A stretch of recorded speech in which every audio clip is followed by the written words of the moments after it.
All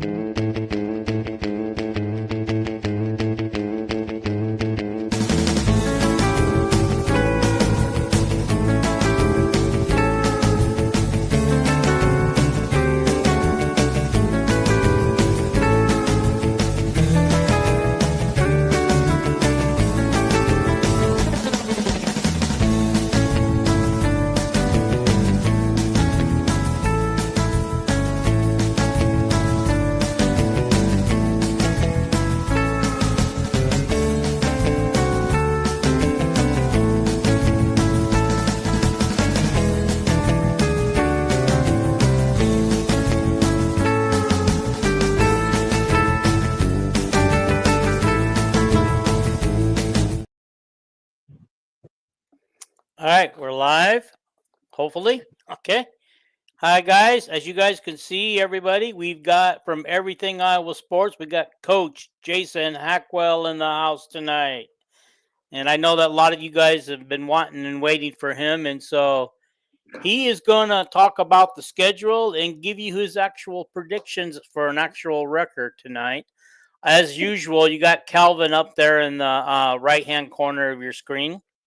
And so we're going to just first of all take care of some business. As always, if you're watching right now, hit that subscribe button if you haven't. Guys, we are slowly working our way to 600. And I just think thank you. I appreciate it very much. Thank you. Hopefully we get there soon, then later. And you can help it out. Share this. Hit the like button and share this with your friends. Share the podcast with your friends. You guys, too, that are on here, the show. Share them so that all your buddies can see it, because I don't have every one of your buddies. And, and I imagine all my buddies are getting tired of me sending it through. There ain't nothing wrong with sharing stuff. No, there is not. But some people get annoyed. But do it anyway until they tell you not to. That's my philosophy. Hey, Dean, I'm going to be off camera for a second because I got to take my insulin. I'll be gone 20 seconds. Alrighty. Okay. Well, Jason, where do you want to start with this tonight? I mean, I just want to say there's a reason that this is most like, well, this, what I guess is what, because people did ask me to do this, but what I tell them, I guess I should ask you, and let's do it live. Like, I guess if there's a game where you want to bring me on, I could, have my brain, I'm sorry. I could come on and, and talk about that week or whatever with you. I just can't commit to doing every week, I can't make it a commitment. So that's why I want to tell everybody. So I keep getting all these messages, well, I showed you a couple of them about why are you quitting? Well, that's why. I mean, you'll see. But that's why. But if you want me, I want everybody to know that if you want me to talk about, like what you say, the Iowa State week, I can do that. I could do a show with you, post game or pre-game, whatever. Okay. Well, that sounds good. Yeah, that sounds good because the analysis you give us on certain plays when we talk about why this happened on a certain play, you're good at spotting that. I'm not so good. Like I told Calvin in the podcast the other night, I know the guy runs right or what the guy ran through the line, but I can't tell you what happened to get him there. Right. And I think that's just a part of, we've been doing this for a while and people see the different things, perspectives that we bring.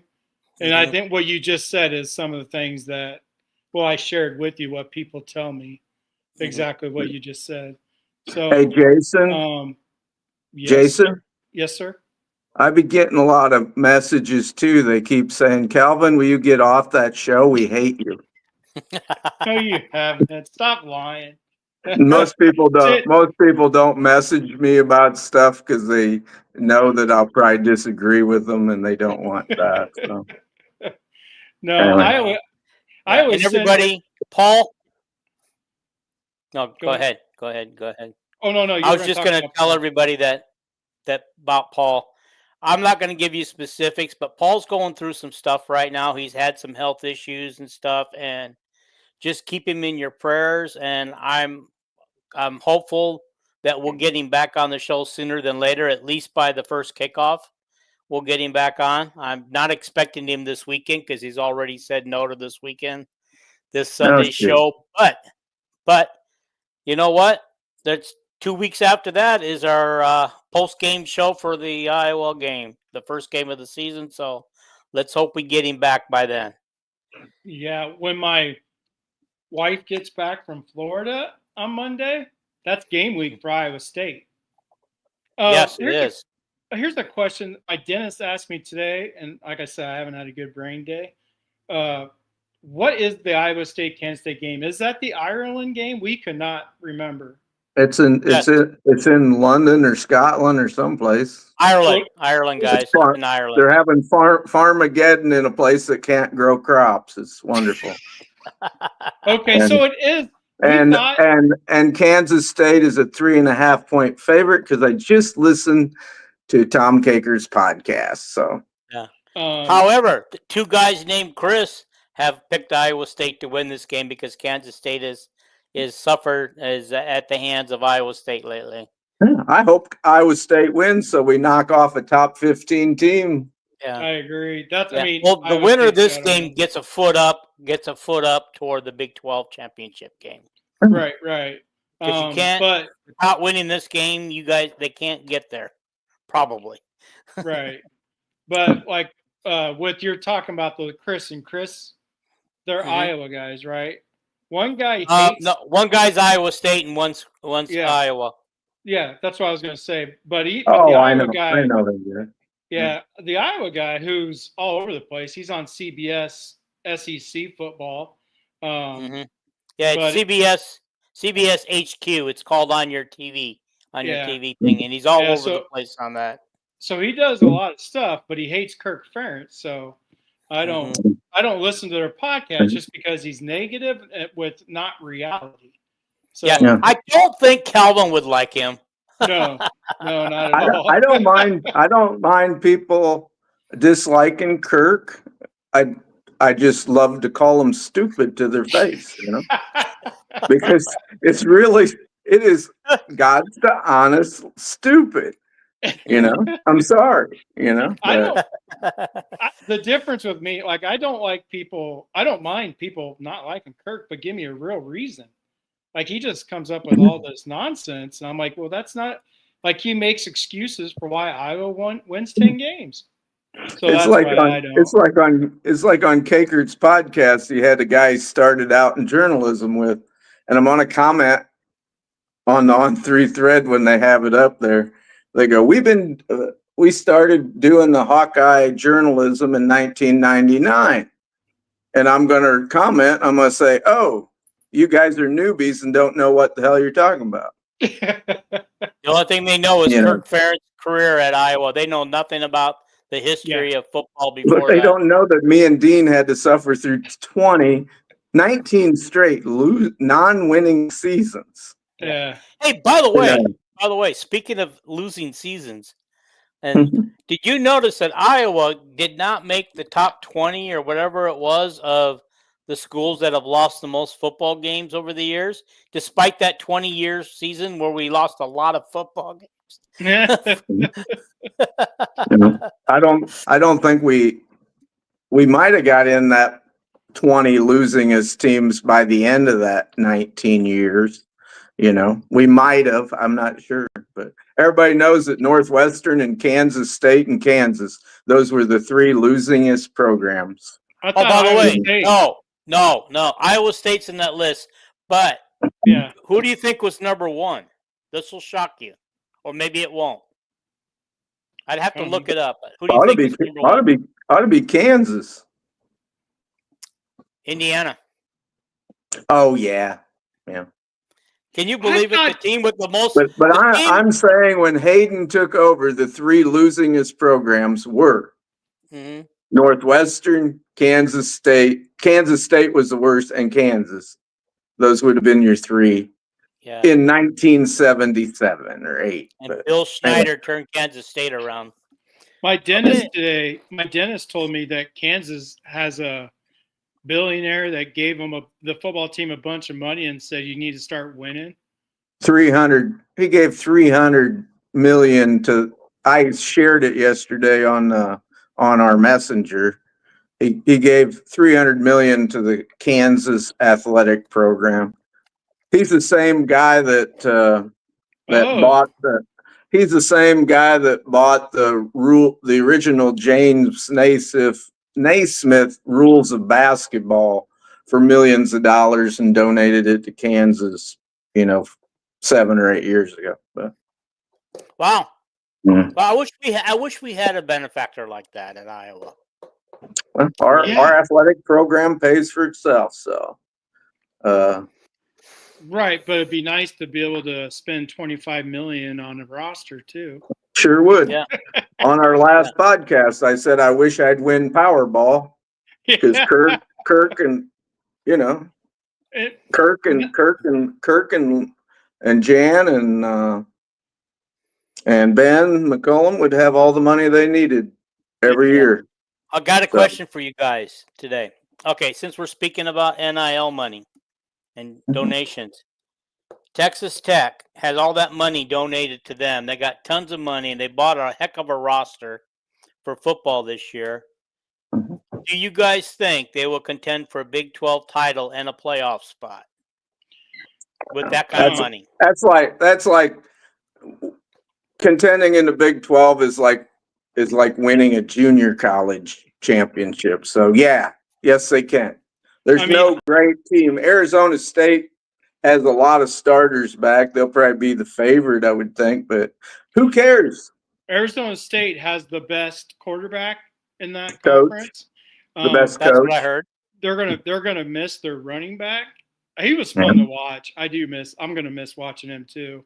I really was that Scattaboo? Yep, Scattaboo was so fun to watch. Oh yeah. He's just a short, pudgy, fast dude. Like he was just stocky. Like he's one of those. He was built like us, except he was athletic.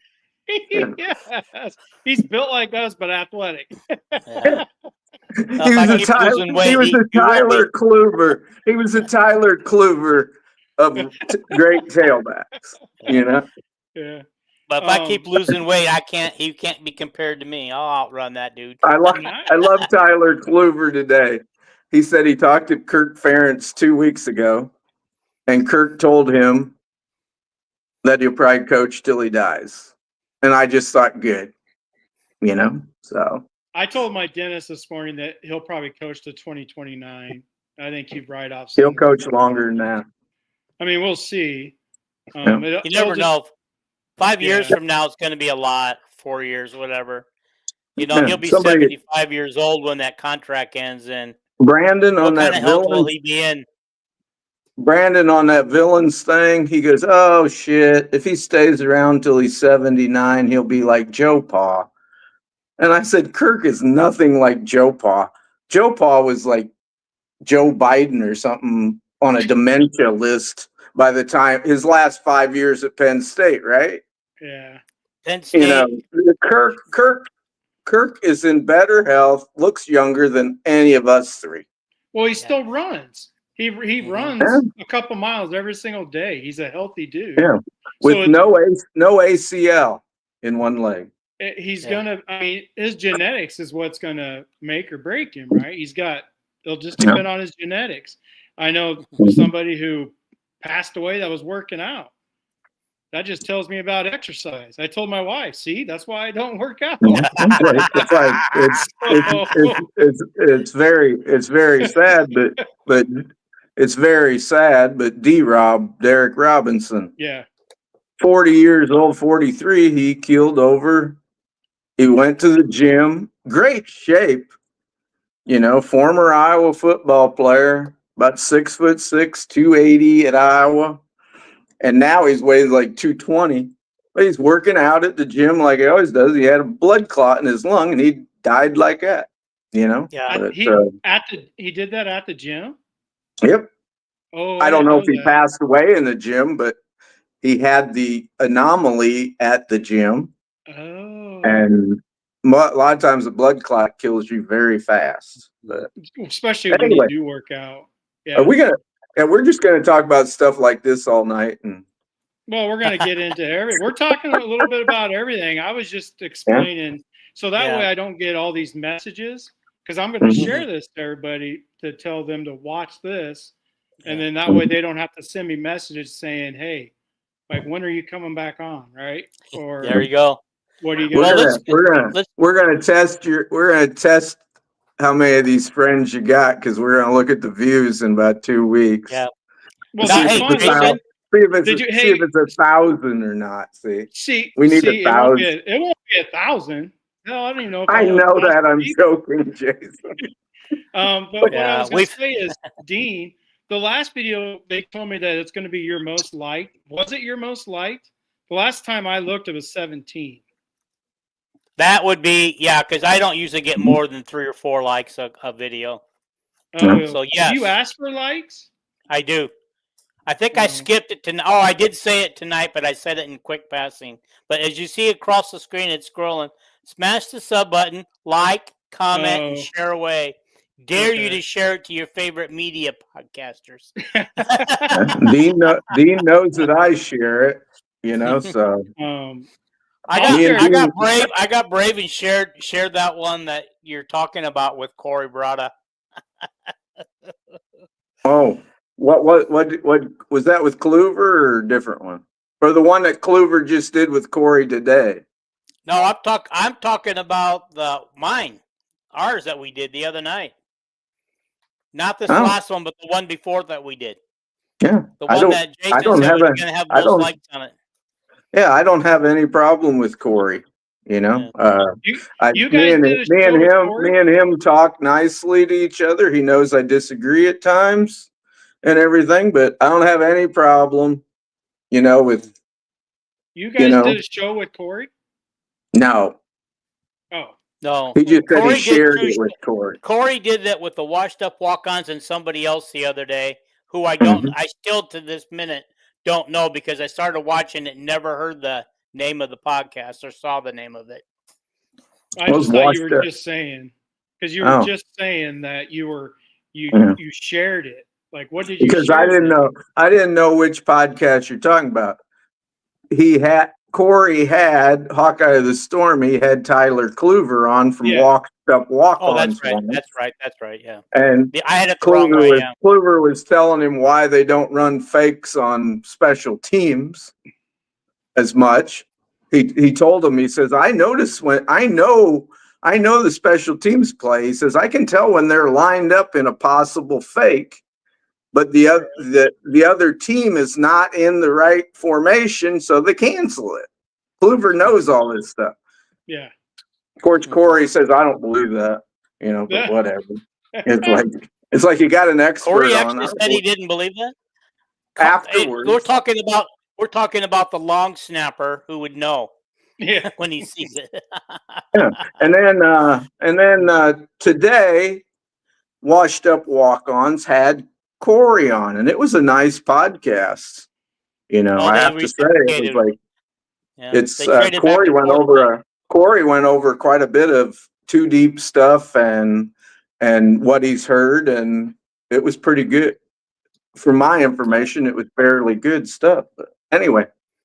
Okay. But you know what? I think the people came to hear about your take on the schedule, and so let's start it, Jason. Yeah, that was 15 minutes of rubbish. But actually, I am freaking insulted. I'm leaving. Okay, so we got through all that, but in week, it's really week 1, right? It's not week 0. They play in week 1 because week 0 is next week, correct? Yeah. Week 0 is the Iowa week State 1. week. Iowa State week 0. Okay, because Iowa State's going to have 2 games before they play Iowa. Yeah, which I don't like. Big advantage. Big advantages for sure. The only advantage that I really see is because you do make your most improvement between week 1 and week 2 after you play that first game. The problem with Iowa is they play Albany. and they're going to beat Albany with their backups. They could just come out and they're going to push Albany around with the backups regardless. So I really don't know how much we learned in that game. That's what drives me nuts. I wish we Well, played you're gonna, like I really wish we played like Ohio. At least somebody with Division I talent and size, just somebody that's a little bigger. Albany's not very big. Jennings Dunker is gonna have 5 or 6 pancakes that day alone, and that's only because he plays just the first quarter. So I that's the only advantage I see Iowa State really having is they get to play a real team. To whereas Iowa State, they get 2 live hitting games. yeah. Iowa doesn't hit in practice anymore. They quit that about 3 or 4 years ago. The only hitting they do is them drills where the linemen line up against each other and push each other around and make the pads pop. So I think it's more way bigger advantage. There's improvement between second and third game too, I think, but I think there's improvement all year as long as you don't get hurt. But no, there is, but like I was saying, like your biggest improvement is always from week 1 to week 2, just because you saw like the team's used to it now. You're used to hitting somebody else. But yeah, you're right. Especially a Kirk coach team, they always improve. What's their record in November and December over the last very good years? Probably win 90% of their games or something. Yeah, there's only 2 or 3 losses in that span. Yeah. So Kirk, the team always gets better throughout the year, but playing Albany, I don't think helps. Like I said, Iowa should win that game 40-0. It all depends on how Kirk wants to coach it. They're gonna. The spread's 38.5 points right now. Des Moines Register has them as a 50-0 win. 38 or 30. 38.5. Oh, I was going to say most people are thinking Iowa might score in the upper 50s and might give up 3 to 7 points. Right, but I won't bet. I would have bet on 30, but I won't bet on 38 just because it's Kirk. I don't bet at all. But go ahead with your breakdown of Albany or whatever. Right. Or the final score. Yeah, I don't really have a breakdown of Albany other than their size. They're not very big. So, like I said, I think Iowa is just going to piss pound them. And I think the only thing that stops them from like winning 50-0 is Kirk, right? He's going to play all their backups. Kirk's going to just like slow the game down. So he's not going to just let the starters play all 4 quarters and just piss pound them. I got a question for you on that. I would think they're going to get pounded if McNeil plays running back for half the game, or Williams, or if we have the second team offensive line in. I think the only way we don't score 40, 50 points is if we throw the ball a bunch and have a bunch of interceptions. That's my view. They can't line up with. We got one of the best defensive lines in the country, and I swear we got a better offensive line this year. Oh no, we do. That's my opinion. I agree with you. We do.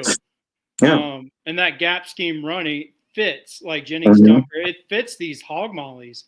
Like we don't have tight ends playing offensive line anymore. We have big dudes and strong dudes. So they're not able to reach their zone blocks, but this gap running scheme fits them perfectly. So with their strength. But yeah, McNeil, I think McNeil's going to get quite a few carries in that game anyway. I think they're going to want to see what he can do because, man, he's making coaches turn their head. He's making people miss. He's making people drop their jocks on the field. So I don't even know the McNeil kid. We got like I said the first week of spring.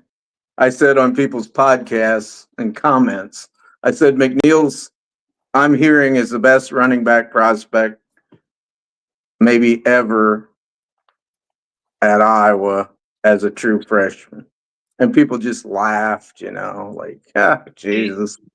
Nobody even wanted him out of high school, But anyway, and we got 4 outstanding freshman running backs this year. Any of the 4 could run for over 100 yards against Albany. No, you're right. Brevin Dahl is really good. Xavier Williams is ahead of Brevin Dahl, and the walk-on Braden Jackson. You talk about an impressive kids' day. Holy shit. But no, I'm a huge Brevin Dahl fan because I love speed. I just want to see him out in the open. That would be fun. But I'm hearing so much stuff about McNeil, and I didn't even know about McNeil until I'm hearing it now from people. So apparently, like, he's literally making starters on our defense lose their jocks with his moves. Apparently, he's just quick. Like he's a different, like, Freddie Russell was really quick, especially in the hole, right? But he really only had one move. Apparently, McNeil has a few different moves like that he can do at the same time. He's like a Wadley. He's like a Wadley, they say. Except he's 20 pounds heavier. McNeil doesn't look that big, like Kirk said, but he's out there with linemen that weigh 320 pounds. But it's a little different. He is exactly the same size. He might be a half-inch shorter. He's exactly the same size coming out of high school as Ronnie Harmon. I hope he's the next Ronnie Harmon. If he can catch, nobody can catch the ball like Ronnie Harmon, but he's the same size. He's the same size and probably runs a 4.45 40 like Ronnie Harmon. I was told that McNeil can catch the ball. Like, he would be a really good third down back. But he did in Kids Day, but I didn't see him catch anything, but Cody says he heard Williams has tree trunk for legs. Xavier, yeah.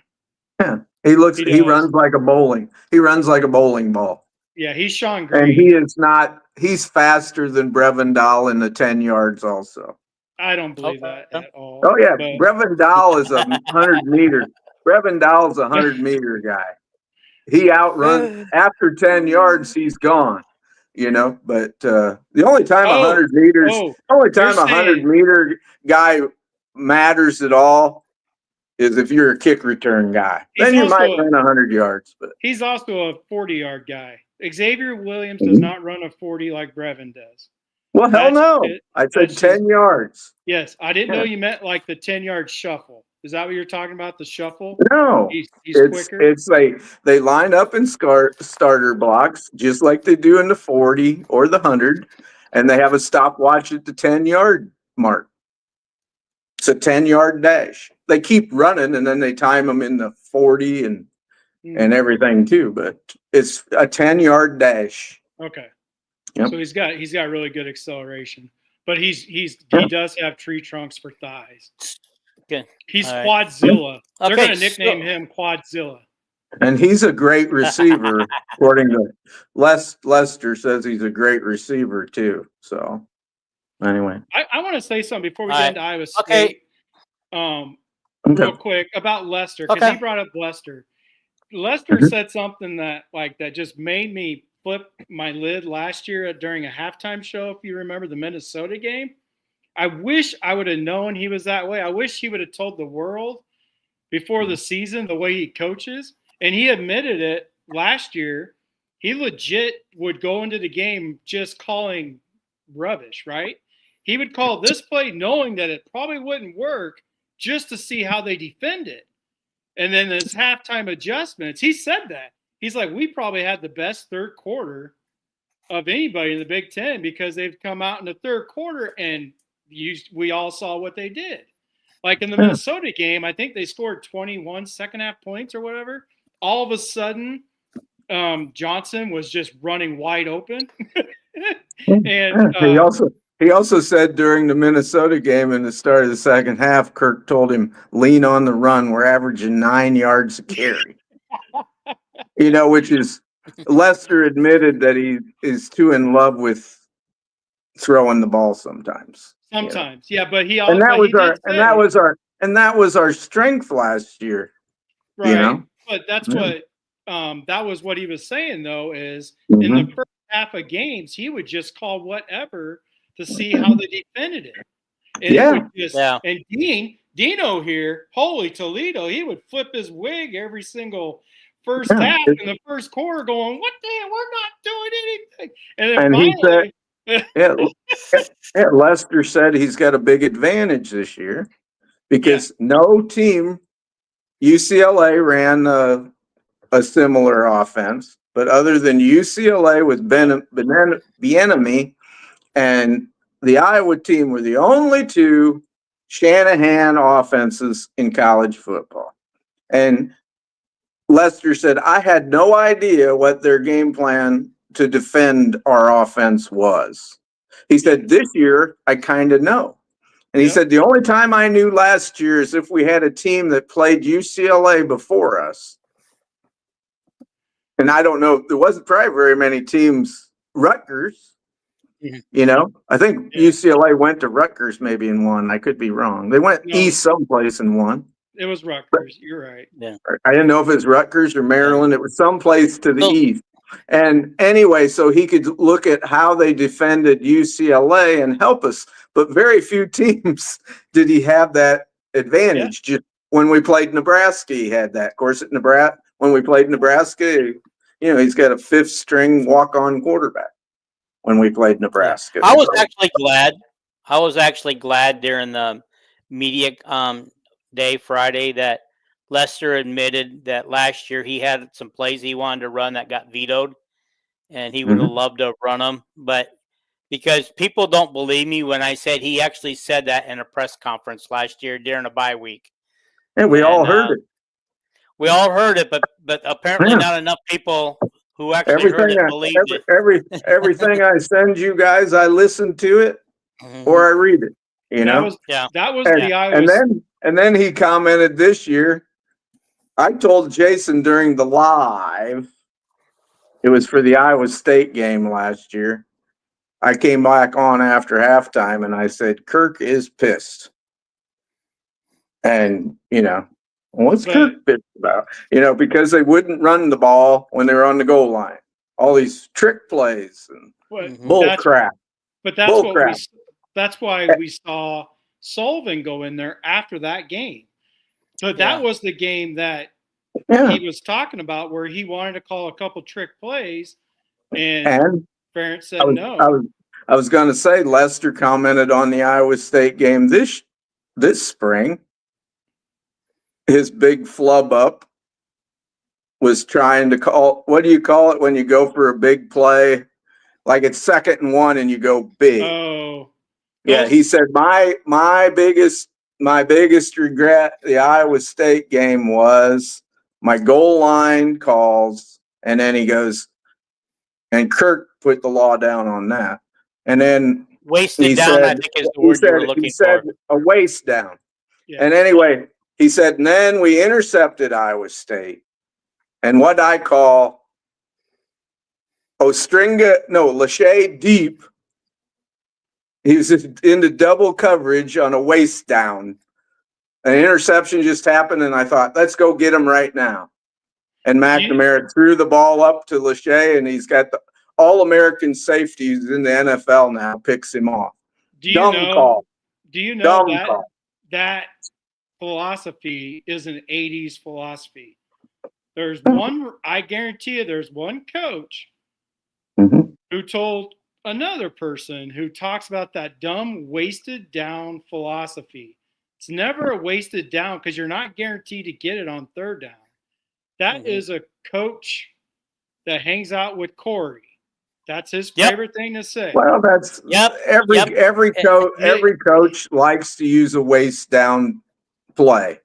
But you don't do it. They don't. You don't do it against Iowa State with a 3 deep safety defense. You don't. That is dumb. Most coaches. You guys remember?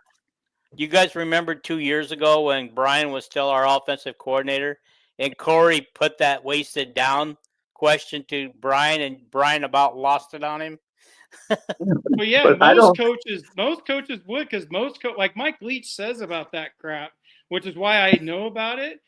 Mhm. Mike Leach, I knew about it because he doesn't believe in that because he's like, what is a wasted down? That doesn't even make sense And because you're just not guaranteed. Like Mike Leach explained it like, so if I Mhm. use 2nd and 1 as a wasted down and we don't get it, so are you telling me the defense is going to give it to me on 3rd and 1? Or are they just going to automatically say, okay, you get a first down, we let you do this on 2nd down? It's the dumbest philosophy, and it came from the 80s, It's and yeah, it but came from that style. it's not a bad philosophy if it's 3rd and 1, 2nd and 1. Hey, let's try seeing if we can get one down the seam for a big play. Because when it's 3rd and 1, if you got Gronoski or Nate Stanley at quarterback, you're getting 1 yard. You know. That's if you do a sneak. Like Yeah, most teams don't do sneaks. that's what most guys that aren't stupid would do. You watch the Like Philadelphia Eagles. Watch the the Philadelphia Eagles. Look at the 49ers. Look at Kirk Ferentz. now Hey, watch, quarterback but sneak, first now down. watch Iowa State. Now watch Iowa State. Their quarterback sneaks are shotgun snaps. I know Like that's they stupid. legit don't do quarterback sneaks, I guess was my Yeah. point. But They Okay, do speaking of everything Iowa State, let's talk about Iowa State. okay. right. But I have Iowa winning this game. I think Iowa wins 24-17.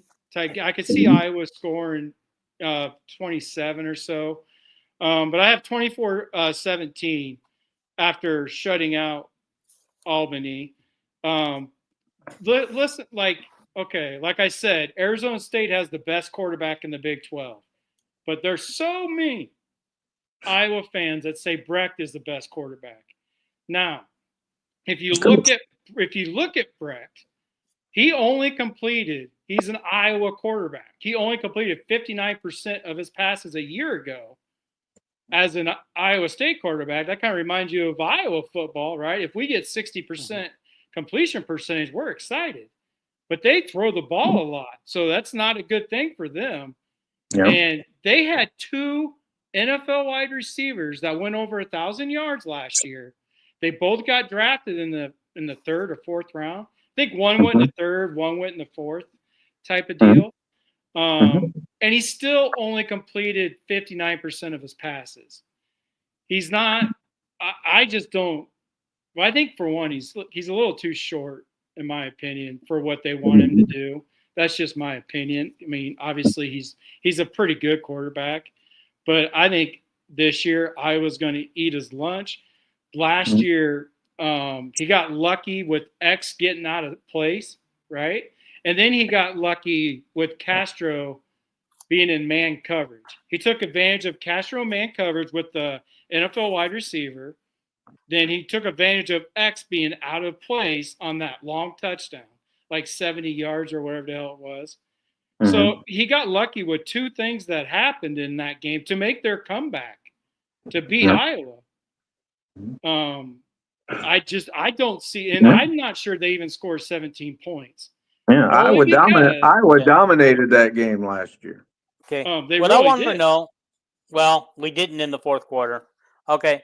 So what I want to know is they sent a couple of wide receivers to the NFL.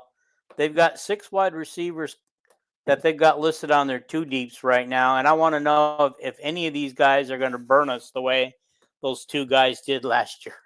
Okay, give me names because I went Xavier through. Townsend is a junior. Chase Sowell is a junior. Daniel Jackson is a senior. Yeah. Eli Green is a senior. Dominic Overby is a freshman.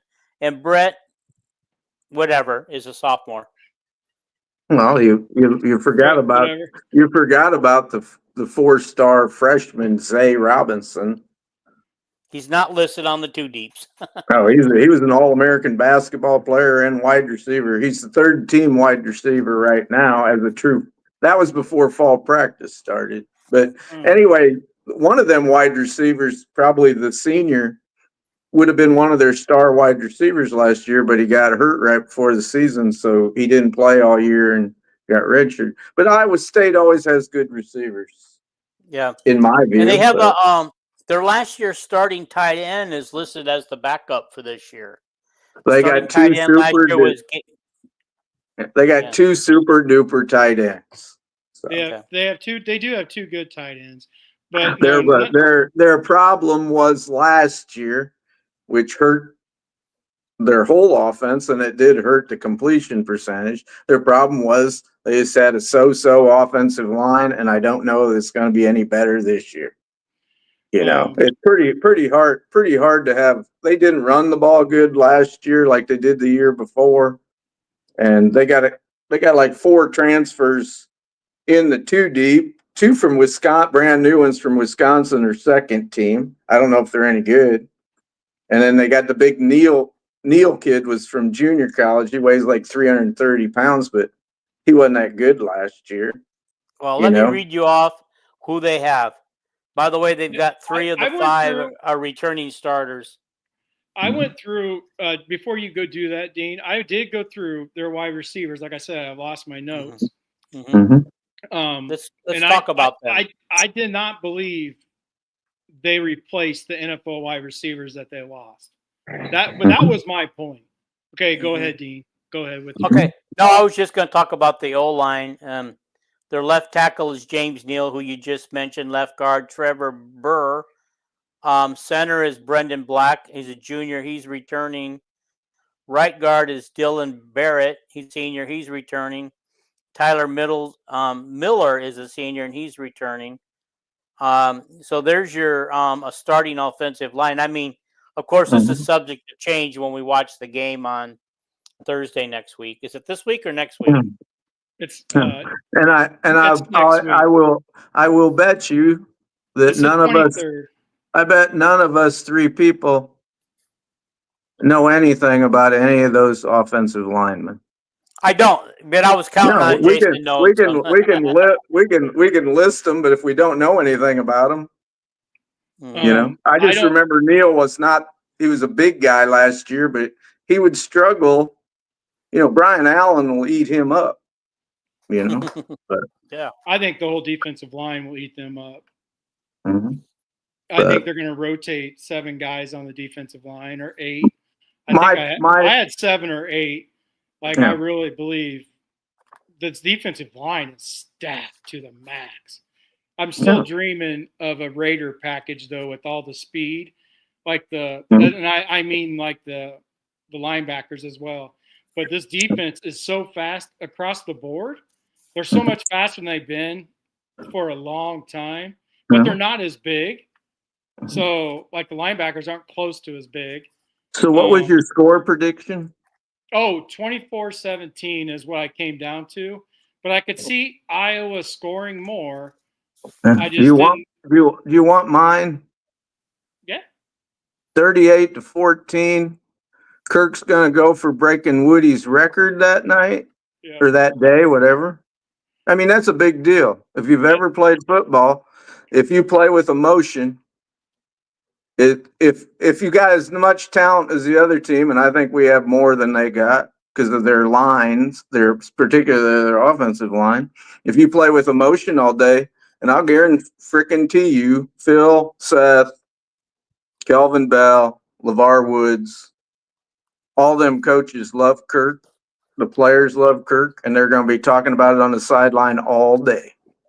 And it's not going to be close. That's my prediction.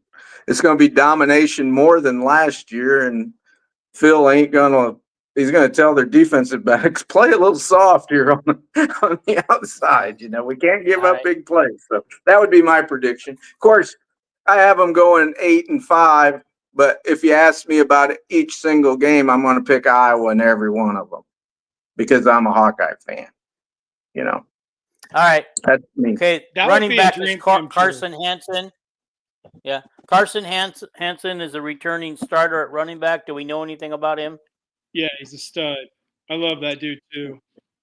Okay. He's a big old corn-fed white boy. He runs so hard. I absolutely love watching him run. He's a taller version of Williams, of Xavier Williams. He's a beast. And when they give it to him, they should have gave it to him more last year. he had games last year where he just dominated, but then they would stop giving him the ball. Like, one of my biggest pet peeves from the 2018 year, or maybe it's the 2019 year. One of my biggest pet peeves was Torn Young not getting the ball. He averaged 5 yards a carry, and against Wisconsin, the game where Nate almost led us back, the 2-point conversion play. Torn Young averaged over 5 yards a carry. He got the ball on one drive, drove them all the way down the field, got him into field goal range, and then they stopped giving him the ball. Some running backs just see a hole, right? Some running backs just can feel it, can see it, regardless if they're not fast. Torn Young is, well, your guy that you just said is actually faster than Torn Young. But Carson, he's a big deal. I love that dude for Iowa State. All right. Well, let's move on to UMass. I know we don't have to say a lot about it because that should be an easy win too. But don't forget about the kid from Des Moines, Sama. Yeah, the little guy. Yeah, for Iowa State, who had over 200 yards rushing in the snow against like somebody else. Kansas State. Kansas State, yeah. Yep. But yeah, UMass. The only thing I know about UMass is that's where, oh gosh. That's where John Calipari coached. Who's the kid that we used on special teams that transferred to Miami, the Michigan State? Terry Roberts transferred to Michigan State, and then he went to Miami. UMass. The only thing I know about UMass, that's where the Roberts family went. Like Terry's either brothers or cousins. Like I talked to the dad. I want to say it was Terry's uncle. So it was like maybe it was Terry's cousin. All went to UMass, right? But UMass is another. They're a bigger version of Albany. It's going to be a butt whooping. Yeah, they're in the MAC. They're joined the MAC conference this year. They're picked second to the last in the MAC. Yeah. And one thing I didn't say about Iowa State is I like the way they set up their defense, and I like their defensive coordinator. And they're well, this is what's different is now we're not so afraid of their three linemen. The way they set up their 3-3-5, they used to confuse the hell out of Brian. Like we couldn't do anything unless we were passing against their 3-3-5. The front alignment would confuse the hell out of Brian, and I don't think it does as much with Lester. Except I do want to say, I believe under Brian was undefeated against Iowa State, was he not? Oh no, he was. Not the year Potabom fumbled on the goal line, which he didn't, but we lost that game. What game? Well, that's right. Iowa State's now 2 or 3 They called Cooper DeJean for a personal foul on the sidelines. He hit the guy up a yard inbounds that kept their drive alive. And then Potabom stuck the ball out to the goal line. The ball, half the football touched the goal line and then came out. Well, if you touched the goal line, it should have been a touchdown. The gambling game. The game that Deckers got in trouble and Bruce. Both of them guys got in trouble. That was the gambling game. I don't even count that game. Well, I think the game that Arlen Bruce bet on, we won that game. He just but his problem was he bet the under, and him slipping and falling down, we had to kick a field goal, and that kept the points on the under. But we won that game, I think. But all right.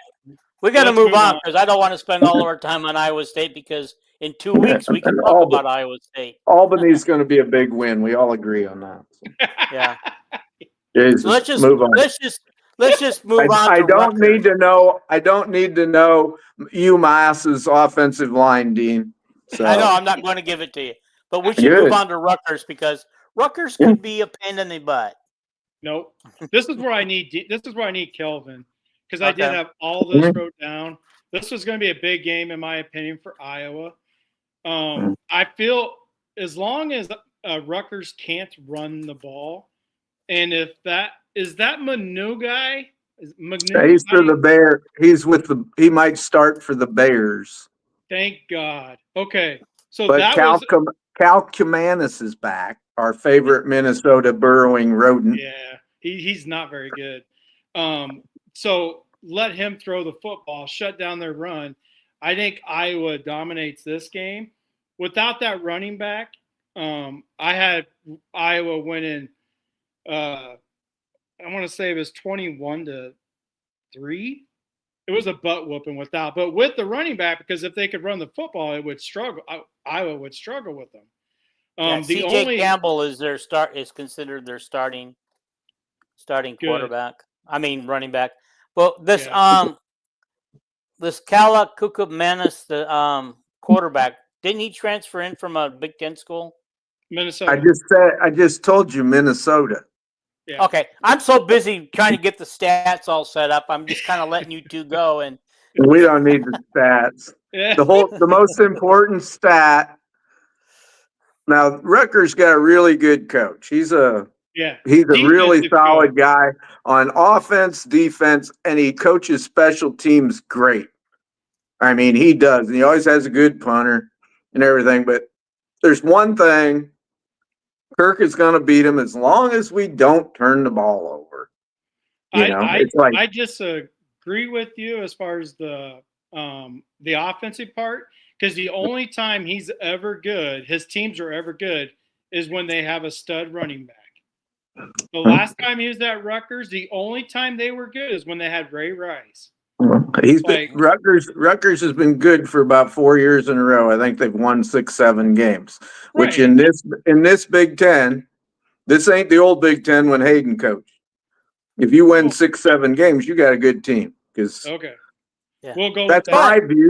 There's only 3 bad teams in the Big Ten this year. There's Maryland, Purdue, and Northwestern. Yeah. I think Iowa puts a whooping on Rutgers' offense, and it'll just depend on Iowa's offense. And I think they're going to run the football. Like I said, I think Iowa's got the best offensive line in the country, or one of them. They're going to be up for the Joe Moore Award again. If people, the amount of people who didn't know they were up for the Joe Moore Award last year amazes me. They didn't. People like to say, no, they weren't. It was all KJ. I'm like, no. Do you realize how many runs KJ had where he wasn't touched until he got to the second level? And then it was his size and everything. This offensive line is going to be even better. And I told Corey doesn't, and I like Corey. I keep saying that. I quit bringing up his name tonight. But he said on there, he said on his podcast 2 or 3 times, he says, I don't think the offensive line is that good, until finally he talked to Barnett and Ferentz and some football experts. Last year, everybody says, oh, we were just good at run blocking. Well, we were under 5% of our pass attempts, not pass attempts, but pass plays we ran, because you got to count sacks too, plus attempted passes. Under 5% were sacks, which is very, very good if you know the mathematics. And the thing that was very impressive about that was, let me finish. The thing that was very impressive about that was Lester said, none of our quarterbacks, we had it in there where they could change the pass protection, and not one single time did McNamara, Sullivan, or Stratton change the pass protection. He said there were several plays where we could see they were blitzing 8 guys and we only had 6 blockers. If we'd have just changed the play a little bit, we'd have had an extra second to throw. We didn't do that all year. And we threw the ball more on obvious pass plays. That's very advantageous to the defense. So that under 5% is even better than that, really. This bullshit about our pass protection wasn't good last year. I'm just saying that's not true. Guys, we're going to go to a commercial break. If you don't mind, we need to do this. So hang on in there, guys. Go get your pee breaks in and your water break.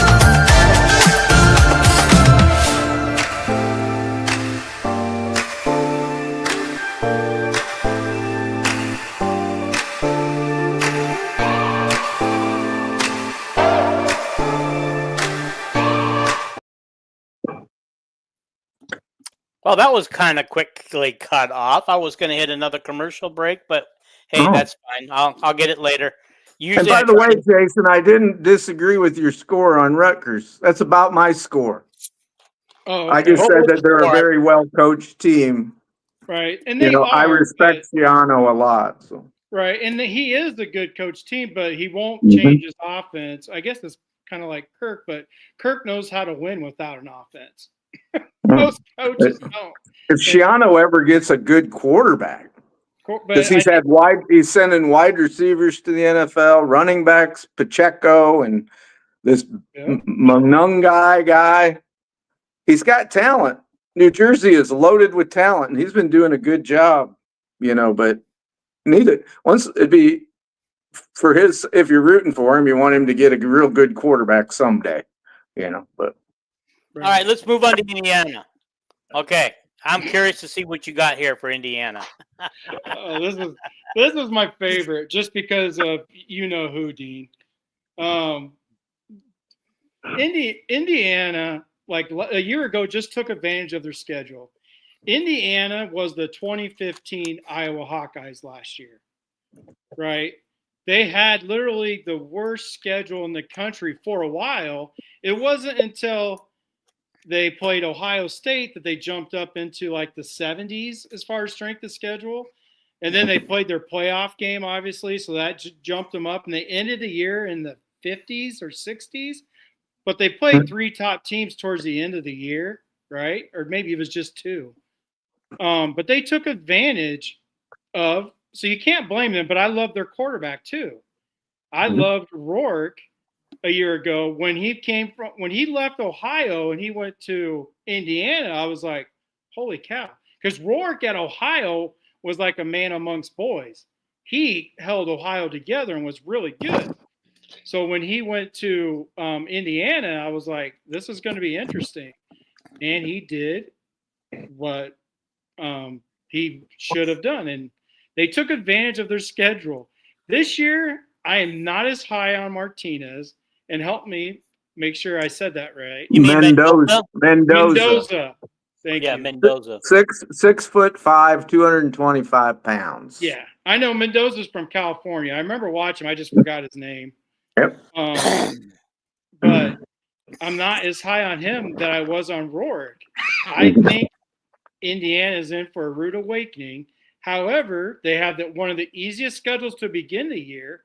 Are you frozen, Dean? Just go ahead, Jason. Okay. All right. We never let Dean talk anyway. Go ahead. That is so true. Hey, it's you- my Keep going. podcast, dude. My podcast. I never get to say a word. We were just joking. I know that. I know it. I just joined in. I know me and Jason are like blub. We're like Muhammad Ali. We can't quit talking.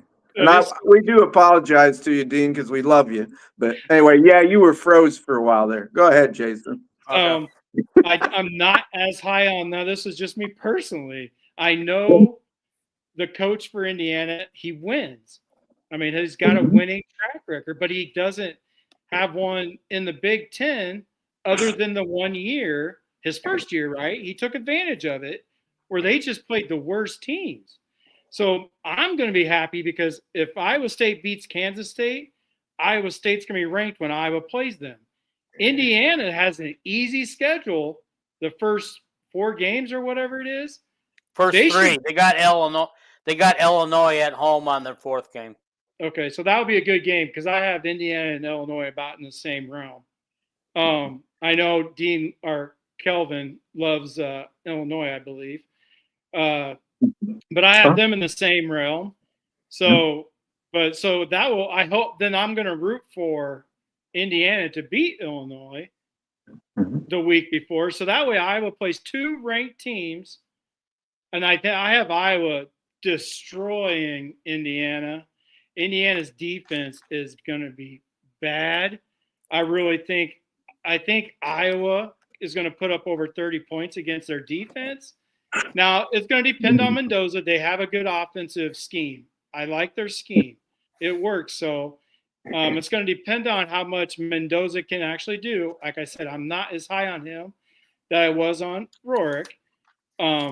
But he was Didn't also they like, average about 50 points a game last year? yeah, it's like, They had the 105th easiest schedule in the country until Yeah. they played Ohio State.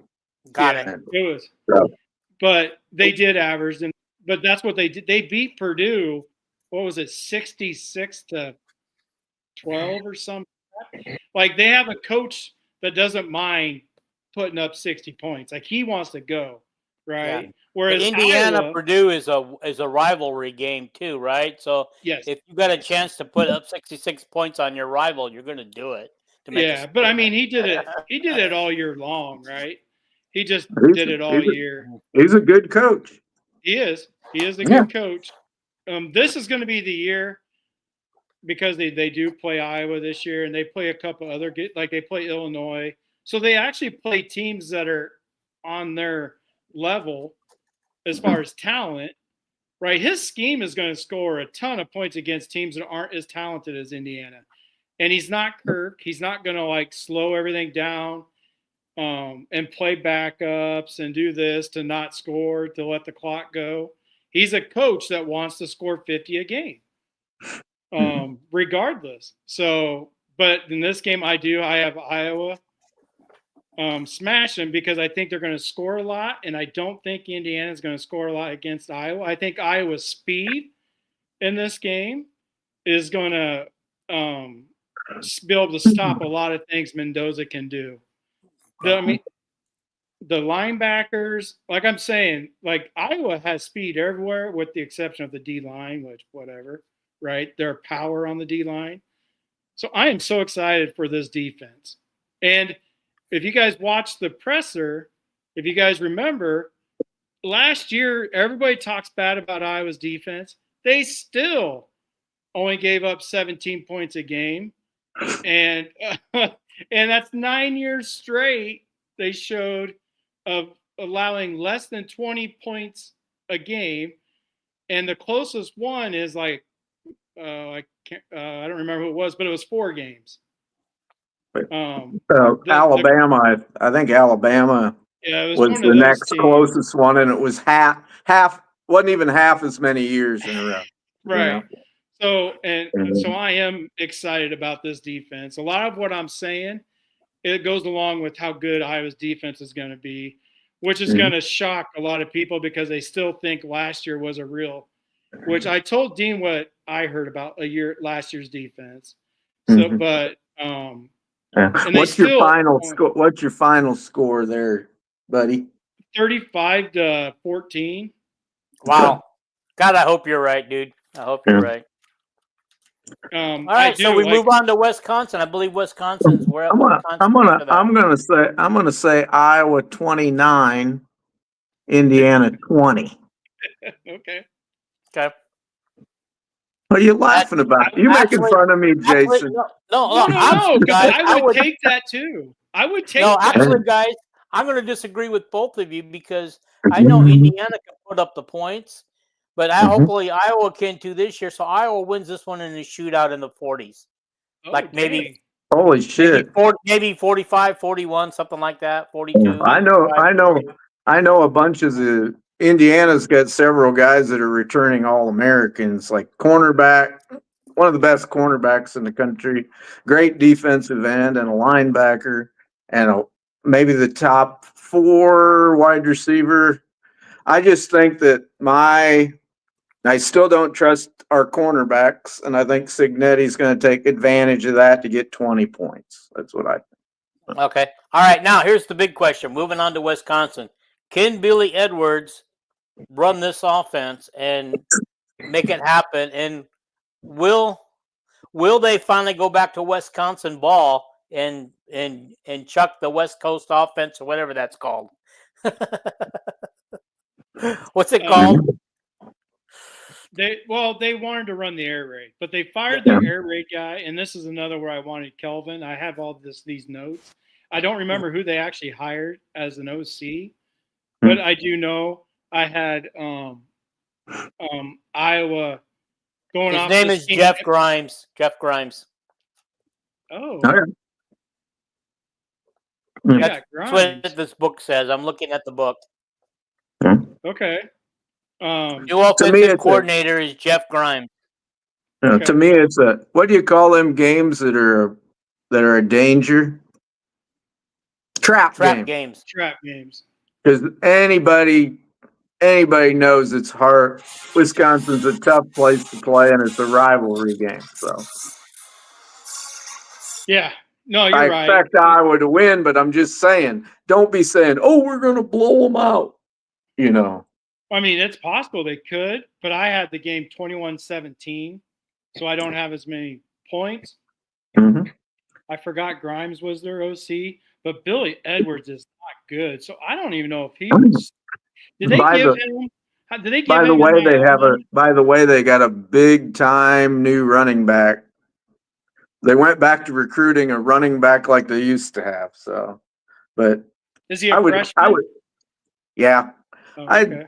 I would just say 25-18 or something. I don't know, Iowa, because I'm never picking against Iowa. Sorry. Right, but I got it 21-17. Yeah. But I think Iowa will be able to score. I think Iowa controls the whole game, but it's just close. Right. I think out of their top 6 defensive linemen, they are 5 are transfers. You know, and Yeah. they tried to get Hawthorne and Pace to come too. Yeah. So. They know that they have to stop our offensive line somehow. They don't have a defense at Wisconsin. That's why I think they will. If Iowa runs the football, it's going to milk the clock. I think they will score a little bit against Iowa, but I just have it a close 21-17 type of game. But I'm not sold on Billy Edwards, so they have to do some running. I think our big advantage is going to be our passing game against their passing game. I mean, it could be Vandersea and Anderson and Gronowski. You know, holy shit! Try stopping that. We'll throw Jacob Gill at you, and Phillips and Dayton Howard and Booty and Wetchen. You know, you're forgetting. It's a whole different breed of cat this year. You're forgetting Vanami. Or how do you pronounce that name? Vanami. Yeah, he is not going to. I heard a podcast yesterday. I sent it to you, and them guys said he's 6'3", 210. No, that's what he was in high school. He's 6'3", 240, and he's not going to be one of our prime receivers. He's going to be our 4th tight end and slowly work in. You know, but I still wanted you to bring him up. I was impressed that they brought him up because I'm hearing great things about him, Vandersea, and Howard. I mean, they're all big guys. Howard is 6'4", Vanderzee's 6'4". They're all big guys, and they are able to go up and get the ball. Like they're legit receivers that you can trust to just throw it up to because they can go get the ball. And we got guys that catch. We got guys that catch the ball. Yeah, a guy inside described Dayton Howard to me as way bigger than Marvin McNutt, way faster than Marvin McNutt, and he catches the ball like Marvin McNutt. That sounds good to me. 6'5", 210 pounds, and he runs faster than Marvin McNutt. And doesn't that sound good, Jason? And I'm not worried about Gronowski getting hurt. We got another quarterback right behind him that can play. Yeah, but he changes the offense completely. I do love Hank Brown. I'm in a conversation, Dean knows, with somebody who loves Hank Brown, but he loves SEC football. I feel like he only picks. I know who you're talking about. But. I feel like he only picks Hank Brown because he comes from Auburn. And I tweeted. I showed you guys the tweet. I tweeted to Hank Brown, please come to Iowa, because I love Hank Brown as a passer. He is good, but you have to change the offense when he comes in compared to Gronowski, because Hank Brown is not going to. Hopefully, Lester can get him to the point where he handles pressure up the middle like Gronowski does. Gronowski's in his 5th year, but I know, like Vandy, when he was on, he said Brant Brown will be the starter. I know he said Hank Brown will be the starter, and I just didn't want to argue with him. When it got to my turn, I said, Gronowski is the starter, but I love Hank Brown, is all I'm saying. I mean, I Anyway. do too. Yeah, but- poor Kelvin. I thought he was going to have to cut his tongue off that night. No, I respect Vandy and everything, I mean, I love Hank Brown, but he changes the offense. That's on Lester wants a Gronowski type quarterback. That's all I'm saying. Yeah. I don't guys, have guess any what? problem with Vandy, and I don't have any problem with Corey. I keep saying it. Okay, I guys, don't have wait a minute. problems with anybody. So All right, my job is to kind of produce and corral this. So we're going to corral this talk just a little bit different direction. okay. Okay. So backing up to our first game, I got a question for you. Just speaking of the quarterback, do we see all three quarterbacks, or do we leave Gronowski out there to kind of get used to his receivers? We see all three. Okay. You know what? I know I've talked good about Hank Brown, but I am hearing so many good things about Hecklinski, someone that I never evaluated. So I don't know, other than I think he's short. He just looks small He's to me. the same size as Drew Tate. Oh, About that's what I heard. 5'11" 3/4. somewhere just around 6 foot. The Okay. consensus, because when Drew Tate went to the NFL Combine, I remember he was 5'11 and a half, 5'8", 3/4, whatever. Well, I that's don't care what he how is. tall they are. yeah. But here's the thing, guys. Okay, Hecklinski must be looking really well because every podcast I've listened to since Friday and Saturday has brought up the same information. That they're getting. I don't know who's feeding this information, Lester or whoever. It's got to be Lester feeding them that information. But I heard it from my guys that I talked to about it on the inside. I didn't hear it from, but I'm just saying, apparently he's turning heads, and I'm more talking about next year where it's going to be between Hank Brown and if it's really going like this through the whole year, Hank might transfer too if he thinks that, because apparently Hecklinski, well, you brought up Drew Tate, but apparently he can move, like he's really quick. Kind of like Drew Tate, where he can do all the things Gronowski can do, only he's not as big. He's got a way better release than Drew Tate. He's got a quick flip of the wrist throwing like Raiola at Nebraska. You know how he flips the ball? Yeah. And he gets rid of it real quick, and he knows he makes a decision quicker than any other quarterback on the Iowa team. His problem is he doesn't know the offense yet. And Lester, I know exactly what he's doing in these pregame, this fall practice. He is splitting the number 2 reps with Hank Brown. And he's only doing that to get Hecklinski, because once the season starts, Hecklinski is getting 0 of the reps. He's giving the reps. Once the season starts, Gronowski will get 80% of the reps, and the backup Brown will get 20. And Hecklinski is going to go stand around with a clipboard and study films and all that stuff. So that's why he's given. Hecklinski is not close to being the number 2 quarterback, but he wants Hecklinski to get ready for next battle next year. Yeah. All right, moving on to the Nittany Lions. Oh, geez. Yeah, October 18th in Iowa City. Time to be determined. Everybody wants that to be a night game. But if Iowa kind of rolls into that game undefeated, as they very well could, that's going to be a noon kickoff. That'll be the big noon kickoff. It's going to be on it. It's going to be on at 2:30. We kind of know that. Which is going to suck. I know. Be a night James game. Franklin will be dancing around like PJ Fleck. It should be a night game, man. It's a 2:30 game. Cody, you're right. I agree that it sucks if it's a big noon kickoff. I'm just telling you. I mean, it's the new contract. I'm telling you what Doctorman's got inside information. 2:30 game CBS. So they can change that. That can change throughout the course of the season. However, but these networks already picked the game. Yeah, but it's not locked in. Okay. Yeah, if Iowa loses 2 games, it probably won't be at 2:30. So no. Here's the deal. Fox has first pick in every game. All right. And so if they see something going on that they don't like, they're going to move in because they own the rights to this stuff. And they're going to come in and they're going to swoop in and change that game to a big noon game. Ever since Fox has taken over the control of this, we haven't had any big games like the Penn State game.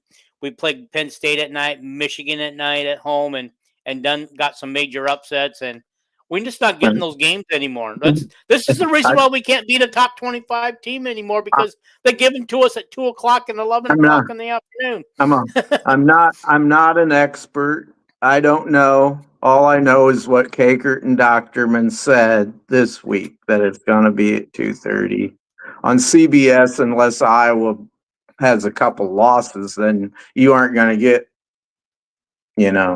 these networks split the games up, Dean. They don't wait till the last week. They draft, but that's the reason why certain games aren't. We don't know the time in the channel until a week or two before sometimes. Yeah, I'm just repeating what they say, so. That's fine. That's fine. Kicker don't know everything. I'm going to disagree with him on this one. All right. He's just repeating what Doctorman's telling us. Let's not talk about the time of the game. Let's talk about the game that will be. First of all, Jason, this is your format tonight. Yeah. Are we going to upset them? Probably not. They have a very easy game the week before us, unfortunately. Yeah. I can't see it. I just see them coming at us with both running backs. I just don't see them pushing Penn State around. Like, I've gone back and forth. Like, I've tried to come up with ways. I've tried to come up with formulas for Iowa to win this game. And I can't find it. I hope I'll group my butt off. If I'm healthy enough, I will go live during that game and maybe freak out at halftime, have some fun. But everything I've just looked across the board on everything. We already know what Penn State's going to run. They got their OC back as well, who knows how to use all their weapons. And I do not think we can push Penn State's defense around. So this is Iowa's first loss, in my opinion. I think Penn State probably wins 24-10 type of game. Holy cow! If we actually score against them, that'd be great. That would be great. I'm just saying, that's just something I'm hoping, right? Now, this is going to be a better Iowa offense than we've had in a long time, since probably 2019. So this is, I think they can probably score as the game goes. I just don't see how they're going to win in a 60-minute game. Okay. All right, then let's move on to the next one on the schedule, Minnesota. This is another one. I love that cover 4 Minnesota runs. I think Gronowski. I think this is a Gronowski game. I think this is a game where he balls out because they're going to pick on that cover 4, and by then our running backs are going to be established. Minnesota cover 4 turns into man covers for the most part. If anybody doesn't know that, depending on your route combinations, cover 4 is pretty simple to beat, and that's what they run a lot. I don't understand it, but that's what they like. But I think this is a Gronowski type game. I think he'll pass for 250 to 300 yards this game. I just think this will be more throwing than running, in my opinion. Now, a year ago, the second half, all we saw was running, right? That was the adjustment, but it's because we didn't have really anybody to throw the ball accurately. They couldn't. They tried throwing in the first half, and they had wide open receivers, but we couldn't hit them. Now, I believe that's the game that Brown screwed up a simple slant route and got pulled. Exactly. Was it the Minnesota game? Yeah, you called it live. Okay, yeah. Remember, I gave you kudos all over the internet that my friend Jason Hackwell called that live because me and you were doing a live. Dean had left because Dean had given up. but you said, "What the Well, that's because hell?" I'm a first half. I'm the first half person, and then I sit Okay, and whatever. stew and watch the comeback in the second half. And I'm just teasing you, Dean. And anyway, he goes, Hackwell goes, "What the hell is Brown doing?" And I wasn't smart enough. He goes, "He hesitated. He didn't even go like he's supposed to. The ball was thrown well. He just didn't get there." You know, so I gave you kudos. That was a Minnesota game, and he never played. That was the one play he played the whole game. Yeah. You know? So Brown just can't run routes, which is why he's at UAB now. He's got great talent. So maybe they'll use him in a lot of different ways. But anyway, this is a game where Iowa dominates. I had them. I think I had 31 to 13 or something. Is that all we're scoring, Jason? That's a low bar, right? That's down here. I could see him scoring more. Like I said, this could be a huge game. Maybe we rush for 200 yards and pass for close to 300, right? This is going to be a big offensive game for Iowa. Yeah. I got a question, Jason. Go ahead. I got a question. When I hear Phil talk about his pass coverage, he always says we play cover 4. Is that a different cover 4? What? He doesn't play cover 4. Well, that's just what he says. They're in cover 2. Okay, I will explain this because this is something that Coach Don, I can't remember his last name. Help me. Patterson. This is what I had an argument with him. He still thinks it's the 80s. Okay, so maybe he might call this a cover 4 style defense. However, they adjust live coverage by formation. So if you remember where Hall got burnt and everybody kept blaming Schulte, they kept saying that was cover 2, that was on the safety. No, the reason why Hall got pulled and why it was on Hall, and I called this when it happened as well, is because based off the formation that the offense was in, Hall could not play cover 2 because Schulte had a guy in the middle of the field too. So you're putting Schulte in a bad spot where he has to take the post and the streak. That's Hall had to adjust, saying, "Oh, I gotta go back." That's oh goodness gracious. I'm having a brain fart on what coverage that's called. But anyway, so maybe to make it simple, he tells us that it's cover 4, but it's so much different than cover 4. I know one thing. I listened to Norm Parker all the years he was at Iowa. I did the same thing I do now. Listen to every press conference, every interview. If you ever mention cover 2 to Norm Parker, he said, "That's the dumbest defense." And Phil, if you use the word cover 2 around Phil, he thinks that is something that ain't ever going to be at Iowa. You know, he calls them playing quarters and halves. You know, where you split the field in quarters. Yep. And then when you've got 2 deep safeties, they play halves. That's cover 2. Each one has half the field. That's cover 2. But if a guy goes into their region, you know, the cornerback can't release his guy. No, that's what I'm saying is maybe Parker says cover 4, but it changes by the reason Parker is so damn good. Let me just say this. Without 5-star players, imagine this coaching staff getting Alabama type players that are ready. They turn guys into, you know, certain guys who have the God-given ability who can become an Alabama type player. These guys get the most out of you. Parker is so dang smart. Like what you're saying, he just calls it cover 4, but the defense literally adjusts to what the offensive formation is. So it is, if the formation calls for cover 2, they do cover 2. Like in this particular play where Hall got burnt on the 9 route, Mhm. Everybody's blaming Schulte because it did look like cover 2 because Hall played it like it was cover 2, but it's not cover 2.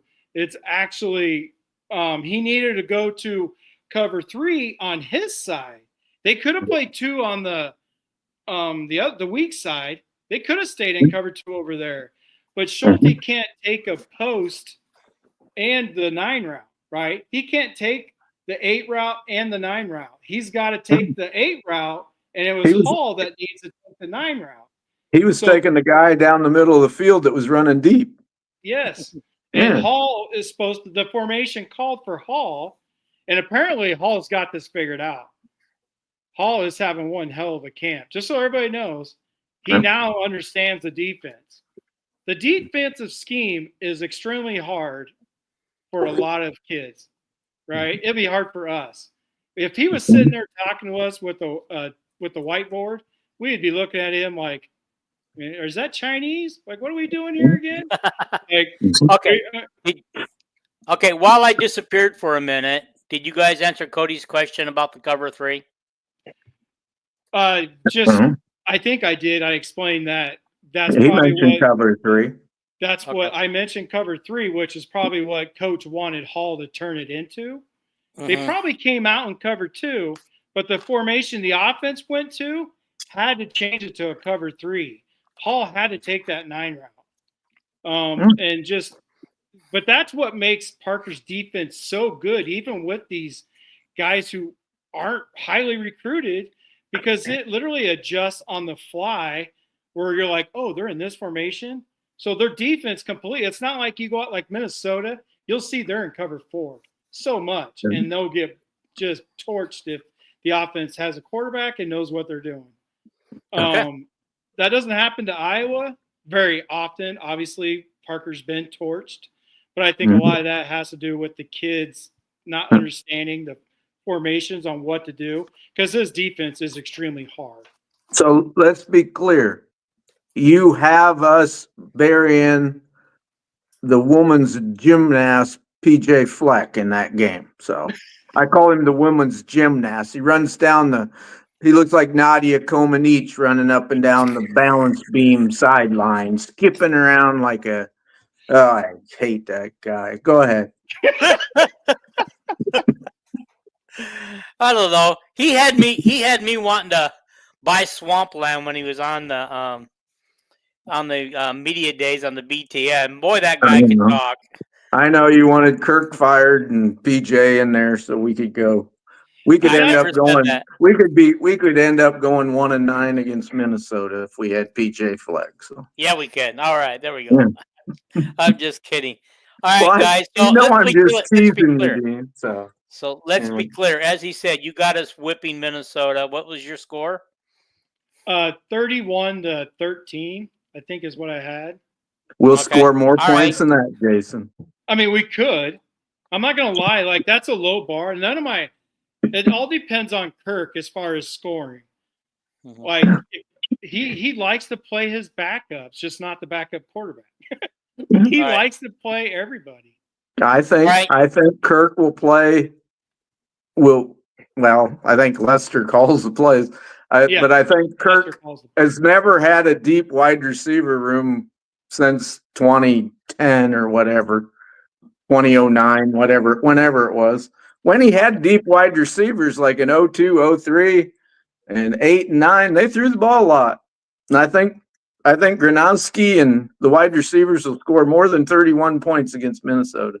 So anyway, I'll shut up. No, I mean, that could happen. I'm not going to lie. All right. The Ducks are coming to town after Minnesota. Hey, I just noticed something about their schedule. I cannot wait for this game. Go ahead.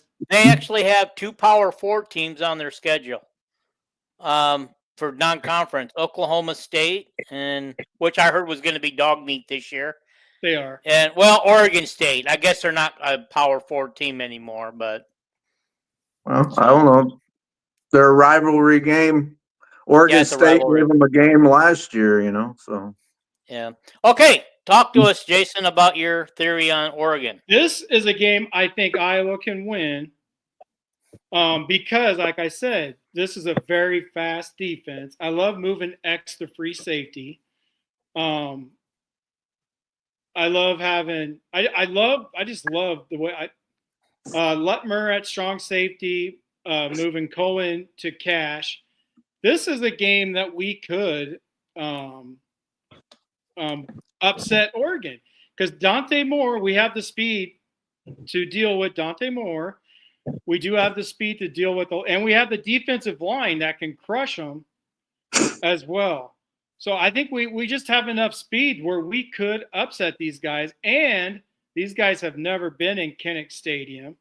I am not sold on Dante Moore yet. That's a huge reason.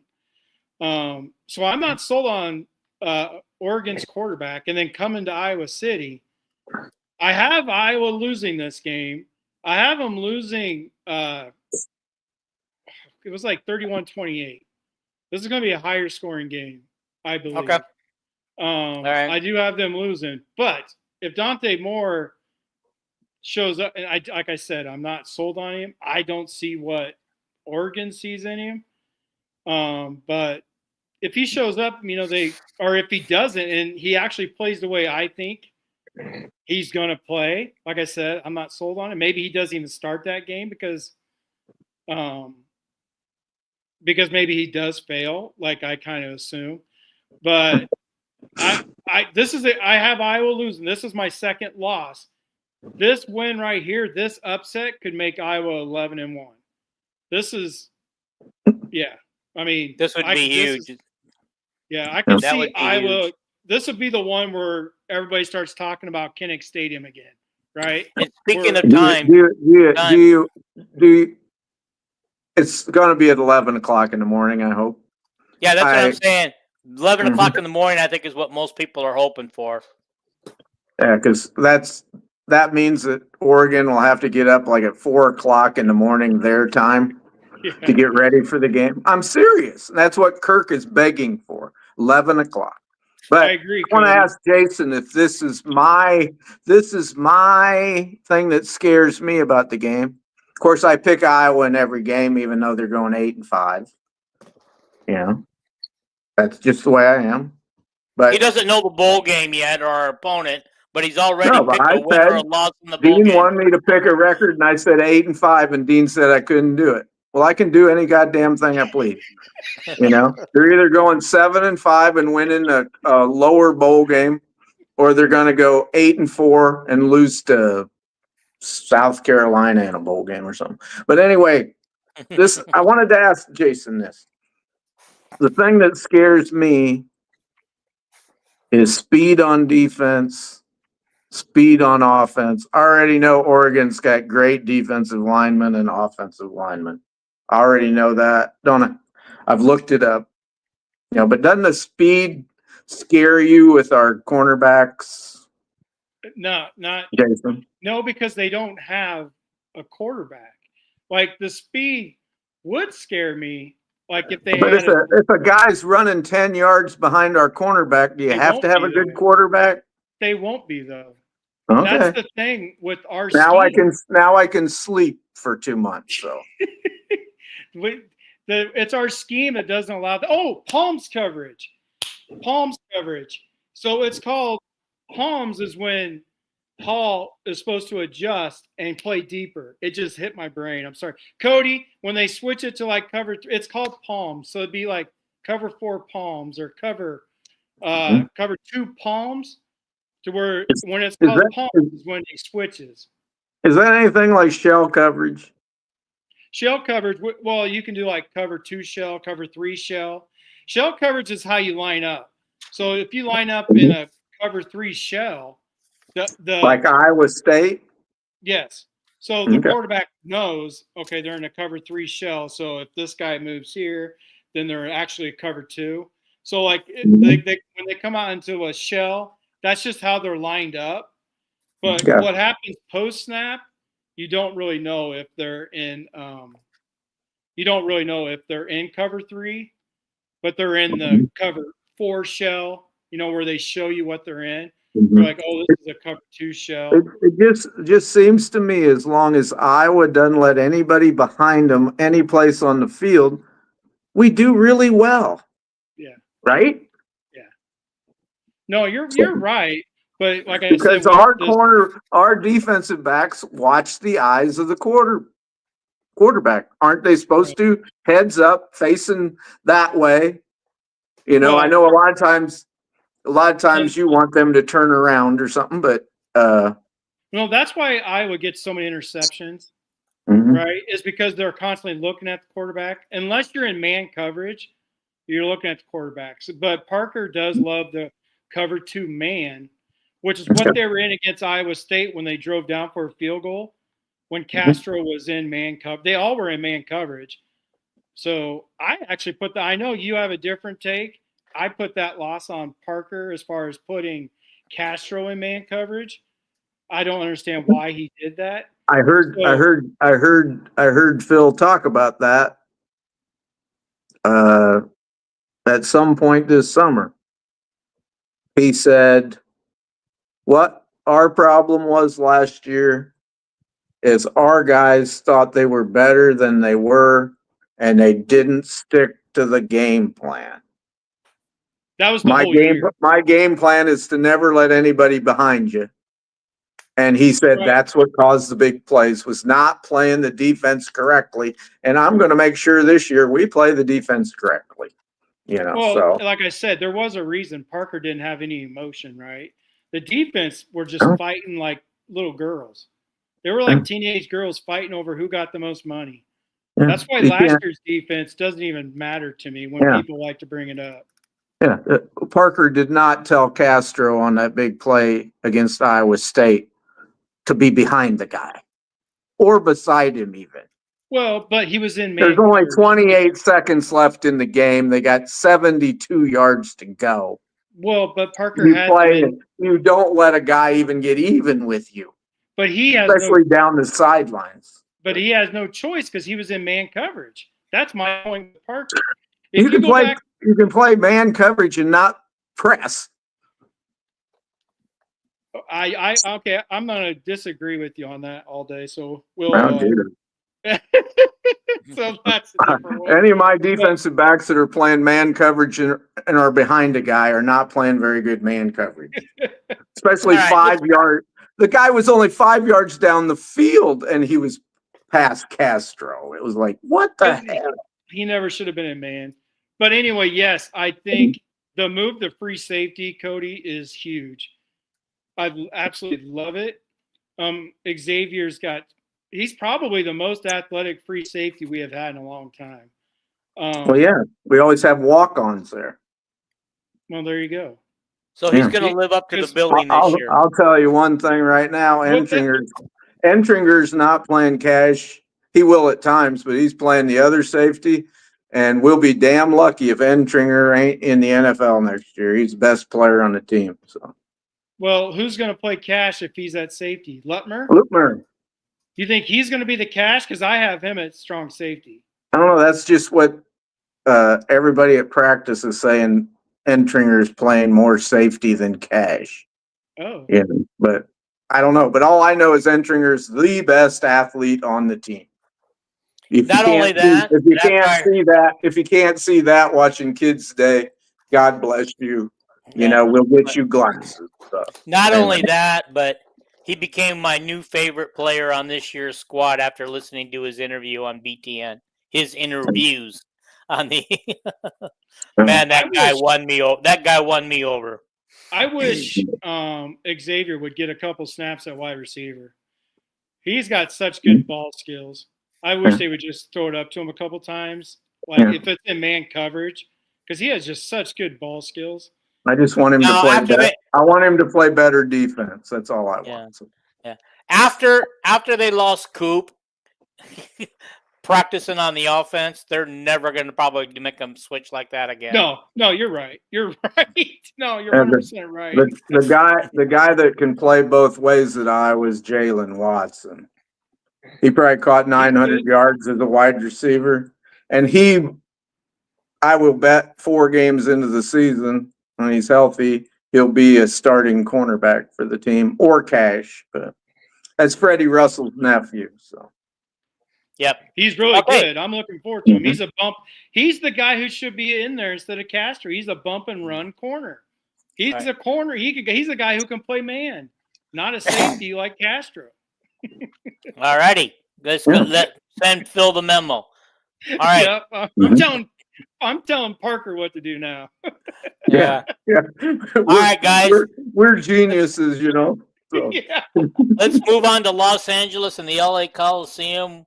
Will we break the California jinx at USC Oh my this year? God. I love their quarterback. Go ahead, Jason. You know more about quarterbacks than I do. I do believe Iowa wins this game because I don't believe USC will have a defense again. This is a game that I think Iowa will slow down USC, but like Kelvin just said, their offense is going to be much better than it's been. That's if this quarterback listens, though. For whatever reason, since what's his name went to USC, no one listens to him. Holy cow, his quarterbacks have been worthless. It's just weird. Did Caleb do all right the first year? I mean, he didn't do what he was doing at Oklahoma. Well, like he did all right, but then he wasn't playing against Big 12 defenses. So. Well, I'd like to know. Valid point. I'd like to know. Did the defensive coordinator at USC get fired because they gave up 20, 27, 21, 24, 33, 29, 20, 26, 20? Their best game, they gave up only 13. And against Notre Dame, they gave up 49. And against Texas A&M, they gave up 31. However, their offensive output was amazing. They just couldn't outscore every team that they played. I don't think it's the style. The offensive output is over exaggerated with their style of play.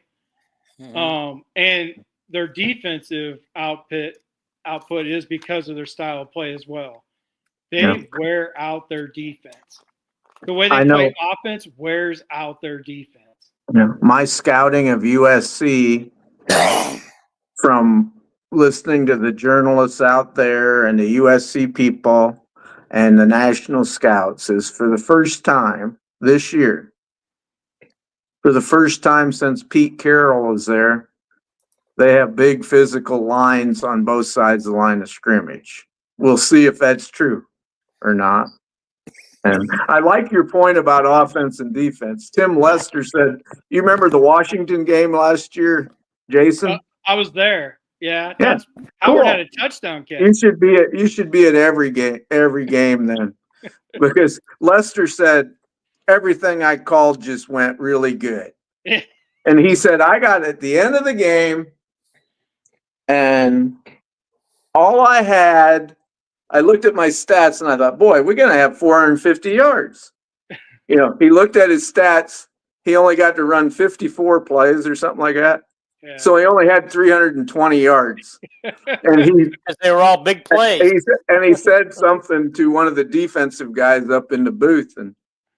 And he goes, you got to understand, Tim, when you're running all three of your teams, special teams, defense, and offense work together, you're not going to run 85 plays a game. Right. You know what I mean? Yeah. And he said, you're never going to average over 400 yards a game at Iowa. You're playing Big Ten defenses, and you got to keep the ball on the ground at times to give your defense times to rest. Which is what USC doesn't do. By the way, I do have Iowa winning this game fairly easily. I love you. But, obviously it's where it's at. But it's a new environment. This is not the Rose Bowl, right? Oh, this is the Coliseum. This is the Coliseum. So, my God. I love watching football games in the Coliseum. I've seen a couple already. Yeah. That is just so amazing. Do you remember when we went and played USC? Bob Cummings went and played USC at USC. Man, you're not talking to me. I don't remember that. I'm going to be honest with you. Yeah, I think it was 50-something to nothing at halftime. Did they play in the Coliseum at that time too? Well, did USC always play there? I don't know. Is the Rose Bowl is UCLA's home field? Yeah, but it Yeah. wasn't always. I mean, they moved there after a time. It wasn't. I don't always know. there All I know is that white horse sure ran up and down the field a lot. Oh yeah. They had a white When horse you're at at that it, time. They what I ran can down. tell you, It run on the track every time they scored a Yeah. touchdown, and then every first down, the damn band would play that. And I love the USC fight song, So do but I. they'd play Yeah. that the I whole do. game. I know it. There- When- I was listening to it on the radio, but that was a blowout. Oh, yeah. No. When I went to the game, I went to a USC Washington game at the Coliseum with a buddy of mine, who was a Mhm. USC fan, and I think the score was, I think Washington won 40 something to 40 something that day. It was a close game. Both teams scored in the 40s. Mhm. Can you imagine how often I had to hear that fight song all day? I couldn't get that fight song out of my head for a long time. I can remember. I think it was Ohio State, Iowa at home. I think Woody Hayes scored 83 points. That's how bad Iowa used to be, Jason. And I can remember when Hayden Fry went to Ohio State against Eddie George and Glenn was a wide receiver. And at Kerry Glenn. halftime it was 56-0. And Cooper was a very nice person. John Cooper had Orlando Pace at tackle. Mhm. And Cooper made sure I don't know if they scored the rest of the game. He just sat on the ball, and Iowa scored 28 points. But, Yeah. that was a gift from John Cooper because he didn't want to humiliate Hayden Fry, Yeah. I thought Cooper came along later. I thought he was one that actually got fired. Well, he didn't get fired Cooper got fired because he never beat Michigan once. Yeah. He didn't get Okay. fired, though, until the game he's Oh. talking about was in like 92, 93. Yeah. Cooper probably coached till about the time Hayden Fry retired. Yeah. Who I think- coached before Urban Meyer? Because I thought that was the guy that I'm thinking of. What Luke was his name? Fickle. Luke Fickle. Well, no, For Okay, he 1 was- year. He was And temporary. Tressel He- was there before that. he took over Who? for Jim Tressel. Jim That's Tressel. it. That's it. He's the one with the sweater vest, right? Yes. Yes. Hey, I wish we'd have played Kirk says, I wish we'd have got to play Ohio State in 2002 because we'd have ran them off the field. I think That was everybody how feels good. like That was how good that 2002 team was. Okay. You All right. Any more on USC Trojans? Nope. All right. We're coming home to play Michigan State. Okay. That was a stupid loss last year. We could have had double-digit wins if it had not been losing stupid losses to UCLA and Michigan State. Almost identical losses. Yeah, defense. Defense, no punts. That's all you gotta know. It's like This is the game that I'm waiting for too. mhm. Parker will have something for this quarterback that we couldn't stop a year ago. This is a speed thing. This is another game where Iowa's speed will help them, and it's going to be adjusted to Childs. Like, he just got lucky. So many things that happened a year ago. That last year's team, I mean, there's just so many weird things that happened to the defense, and it's obvious when everybody told what happened. You could just tell the kids didn't really. They were like you said, Parker said, they thought they were better than they were. They were out of position all the time. That Michigan State game was just bad. It had nothing to do with Michigan State and Childs as much as it was as Iowa's defense was out of position. And that's the first time Phil Parker coached against that coach too. Yeah. Now Guys, he's got to look at what he does all year, and he'll have him figured out better, won't he, Jason? Or well, he also got that advanced scout he hired. What's his name? Ruggiero. That's going to help a lot too. I think this is a game. Phil never needed. Ruggiero's there to help Lester. Phil don't need Ruggiero. Phil has never needed anybody. But yes, but we would have won both UCLA and Michigan State had our offense been working a little better than it was. But Yeah, I don't know. I will say, if you remember Michigan State, Iowa scored 20 something second half points. Yeah, Because, 20, Yeah, our 24 or offense, something. it wasn't that bad of an offense. but anyway, that was another one of those games where Leicester adjusted and Iowa just took off. Another one of those games. Yeah. Guys, I but- want to point out something. Michigan State's schedule this year. God, that might even be more brutal than Wisconsin's. All right. I mean, they got the three non-conference game, one of which is Boston College. They're at USC, at Nebraska, UCLA, at Indiana, Michigan, at Minnesota, Penn State at home, at Iowa. The easiest game they got on their schedule is Maryland at the end of the season. Yeah. Michigan State spent a lot of money they on. could almost lose. They spent a lot of money on transfers. They'll have a better team, but I don't know if their record will be any better. I don't know. Yeah. They could actually lose all those games except for the non-conference ones. The two teams with the easiest schedules in the Big Ten are Nebraska and Illinois by far. And then maybe that's the reason Indiana. why people are high on both of them, because their record should show it. No. But I have Iowa, I guess, to get to that. Dominate Michigan State. I think Iowa wins 35 to like 13. I love you, 17, somewhere in there. I reiterate that I love you, Jason. Well, thank you. But this is going to be can we call it a revenge tour from last year's defense? This is going to be one of those games that they show what they could have had a year ago. Yeah, but, rebound. Anybody who sits there and talks about last year's defense like it was real, like, oh, it's the downfall of Iowa's defense. I mean, come on. I mean, you could totally see how the players who have been there forever were out of position so many times. You could see what he said 100% makes sense. You could see that they thought they were better than they were, and they just were doing their own thing. And that's not how defense works. Matter of fact, you can't even do that on offense either. Well, hopefully he's got their attention. I think we're deeper on defense this year too. The two defensive tackles don't have to play the whole game, you know. All right, guys, we got one more game to go. Nebraska, Friday. Okay. What do you say? It's going to be fun.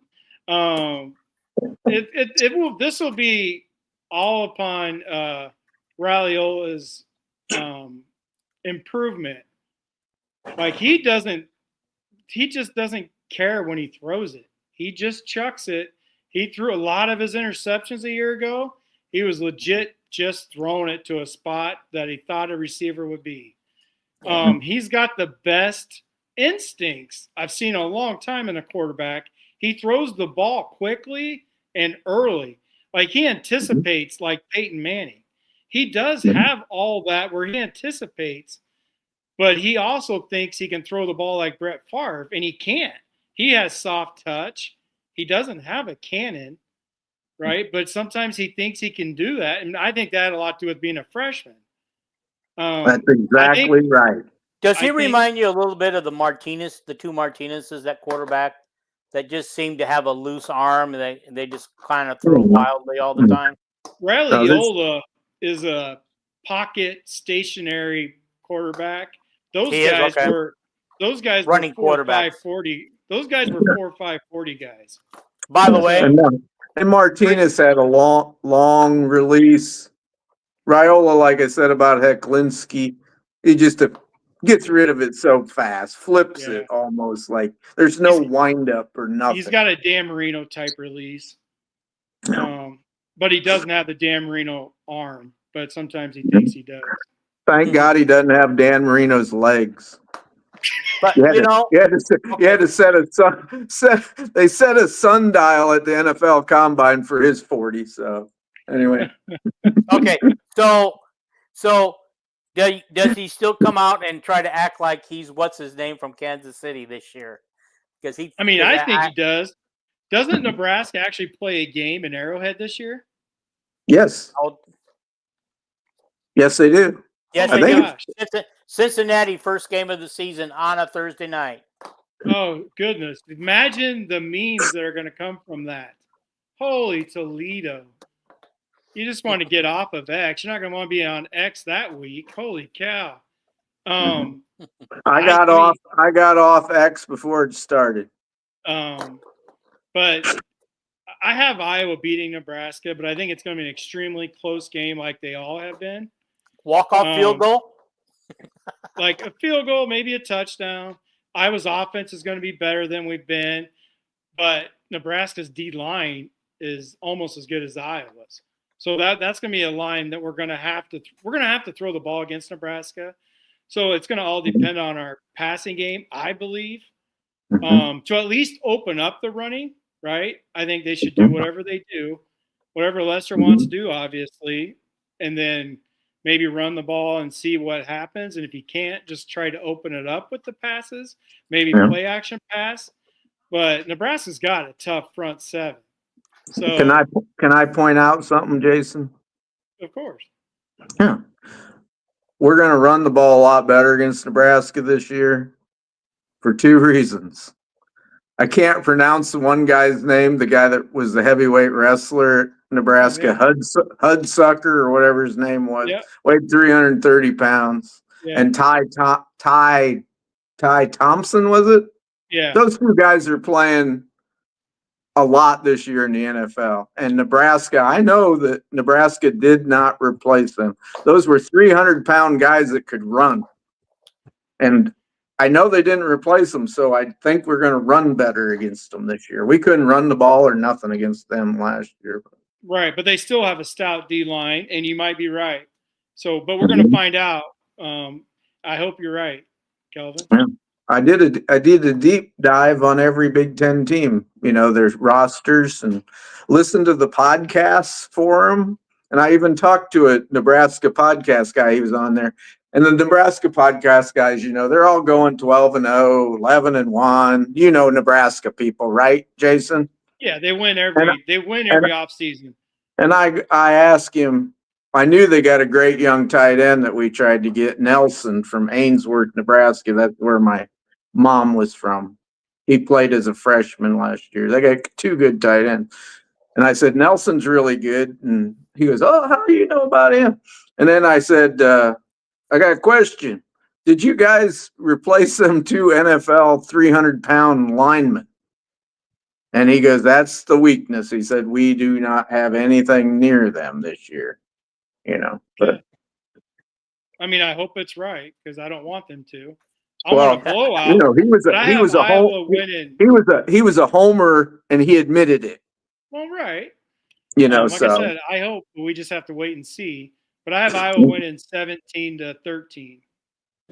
I love you. Sounds familiar. 13-10, 13-10, 17-13. Yeah, it's going to be in that area. Okay, I still love you, Jason. You know, our relationship is not over yet. So, anyway, I'll take any win we can get. So, but so there's the 10-2 guys.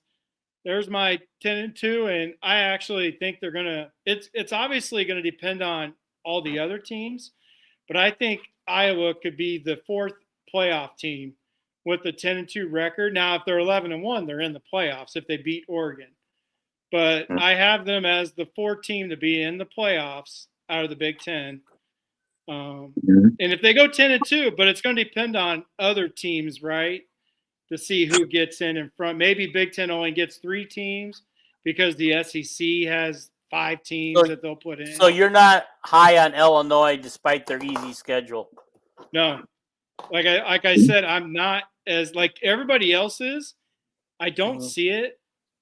Indiana better get them if they're going to lose more than 2 games. So I got who's going to lose more than 2 games? Illinois? I said Indiana's going to have to get Illinois if they're going to lose more than 2 games with their schedule. You know, I think they play Oregon and one other good. Oh, at Washington. Yeah. Well, that's a game that I have them losing. But. Yeah. let's hope Indiana Illinois game is as a Donnybrook and they get wore out and beat up because they play each other the week before Iowa plays Indiana. Yeah, I'd love to play Illinois in the college football playoffs. Honestly, guys, we didn't play Illinois last year, did we? No. We No.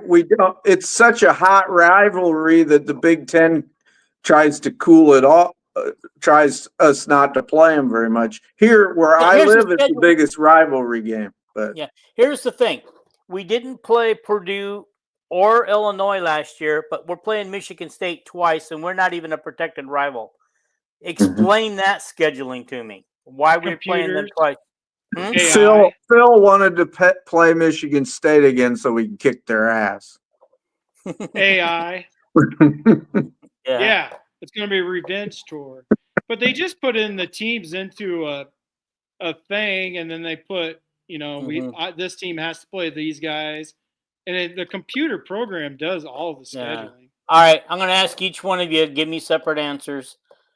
Our three protected rivals. Are you guys in the Big Ten? Are you guys okay with that, or do you think we should just play the rivalry games when they show up on our schedule and not have to play Minnesota, Wisconsin, and Nebraska every year?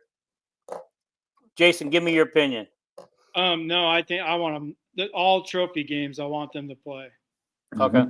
So I want to protect them. I want all the trophy games. Okay. All right. Because you notice that some of the other schools aren't doing that. Even they're not all playing their trophy games. Some are not playing any anymore, Right. and some are only playing one now. Like I believe Wisconsin, Minnesota is their only protected game for both of them. I want one more. I want one more rivalry game every year, and I just told you I want it to be Illinois. You can't believe how big a rivalry game that is. It's so weird. I heard again. I mentioned Corey. He wanted his opinion on what was our biggest rival, and he goes, "Iowa State's our biggest rival." Well, he lives in Ames, right? In eastern Iowa. It is not Iowa State. In western Iowa, it's Iowa State and Nebraska is the biggest rivalry games. If you're in northeastern Iowa, it's depending where you live, it's either Minnesota or Wisconsin. Around Dubuque, Wisconsin is like for blood. If you come down if you're in southeastern Iowa or over along the Mississippi in the Quad Cities where I am, half the population about 60% are Hawkeye fans, 40 are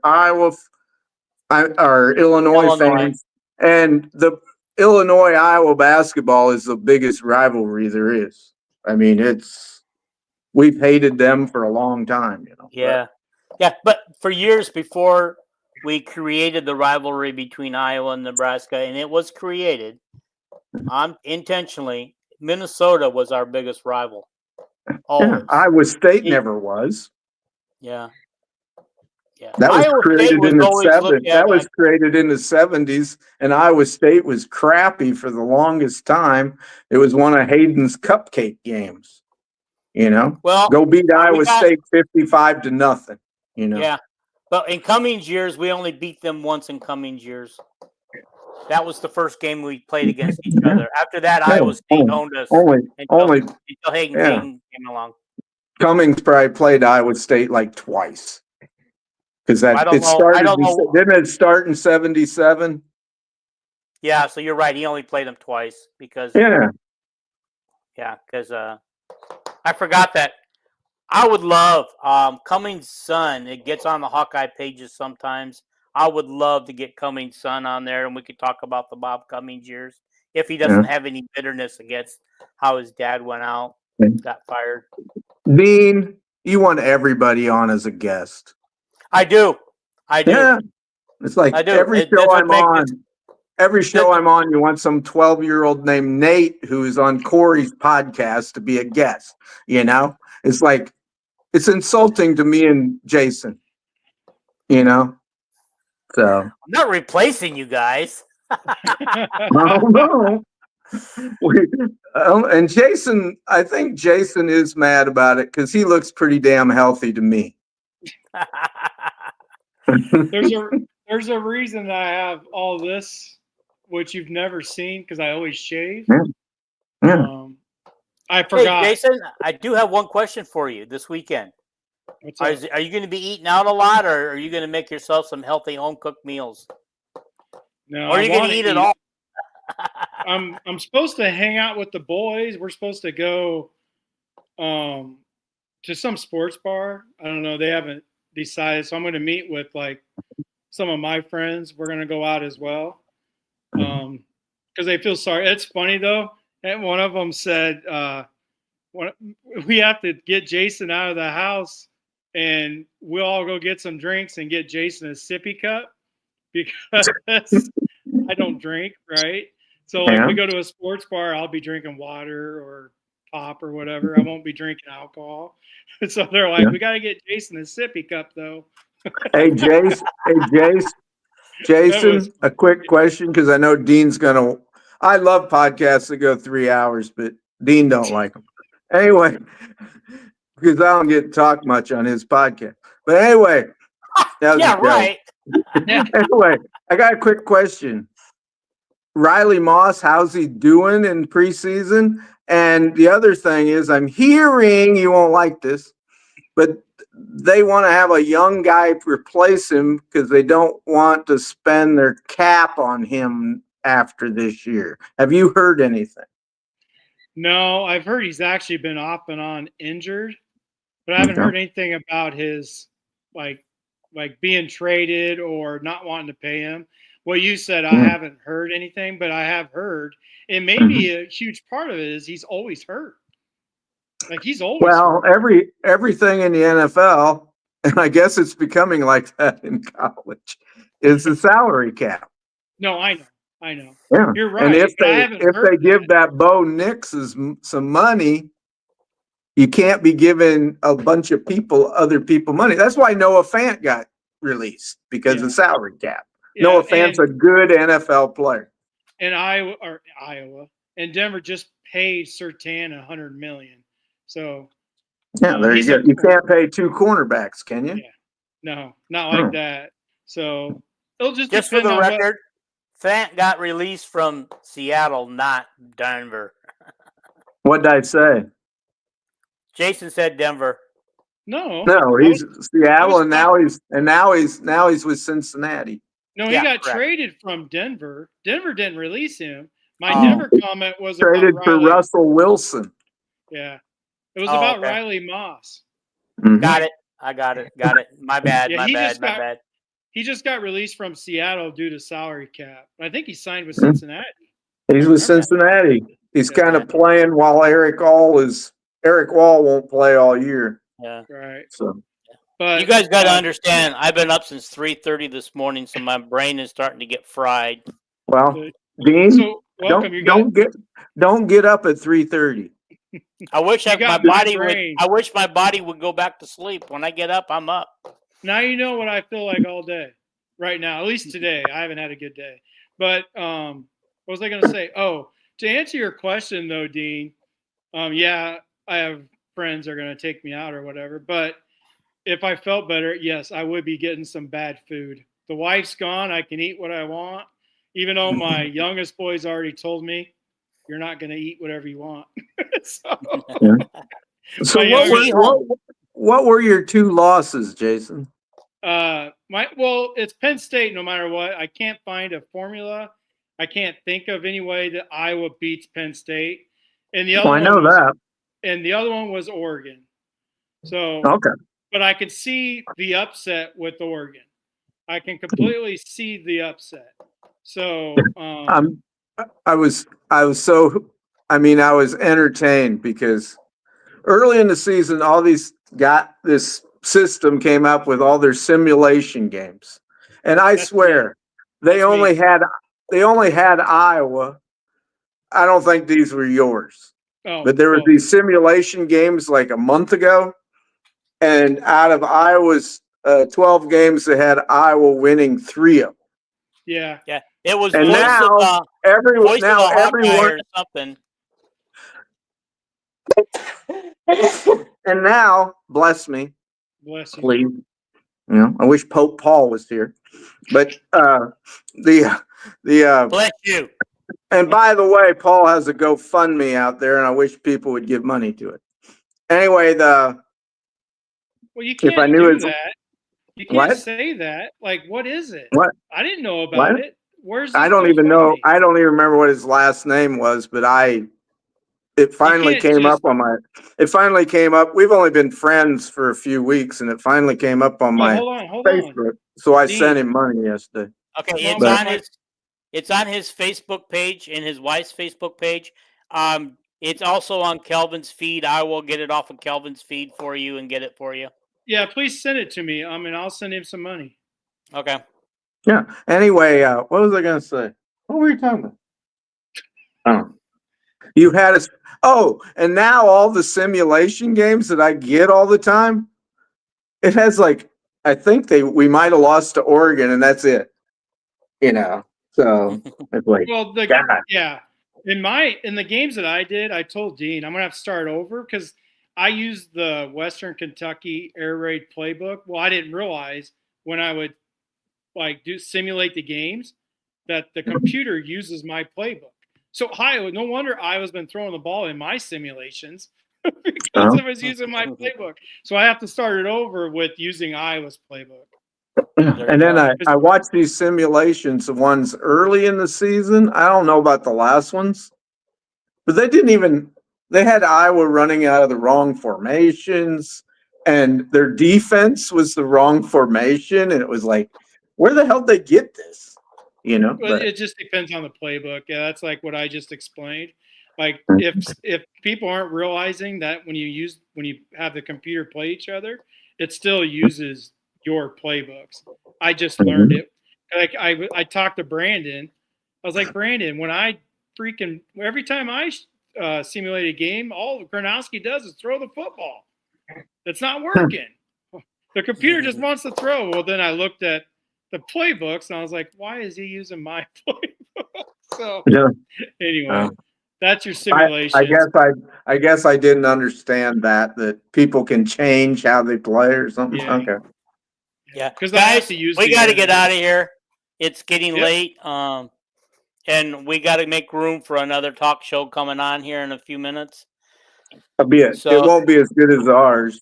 It'll be the Villains Network actual show, the actual Villains show. They will be on here in a few minutes, and run by Andrew, his wife. I thought they were always on Monday nights or something. No, that's the Hawkaholics. Andrew's on Thursday, and the Golden Broom, which is Bandy Chris, is on Friday. Okay. Those are the only ones I got memorized. There's a whole load of shows, but guys, we are part of the Villains Network. I encourage you to check some of them out, and another one will be live here shortly. Yeah, I love it when Jason and Dean invite me on a podcast more than 10 minutes ahead of time.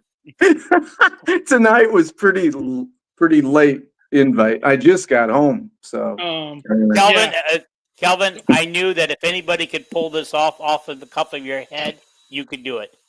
Well, I just make shit up. Don't forget to like and subscribe, everybody.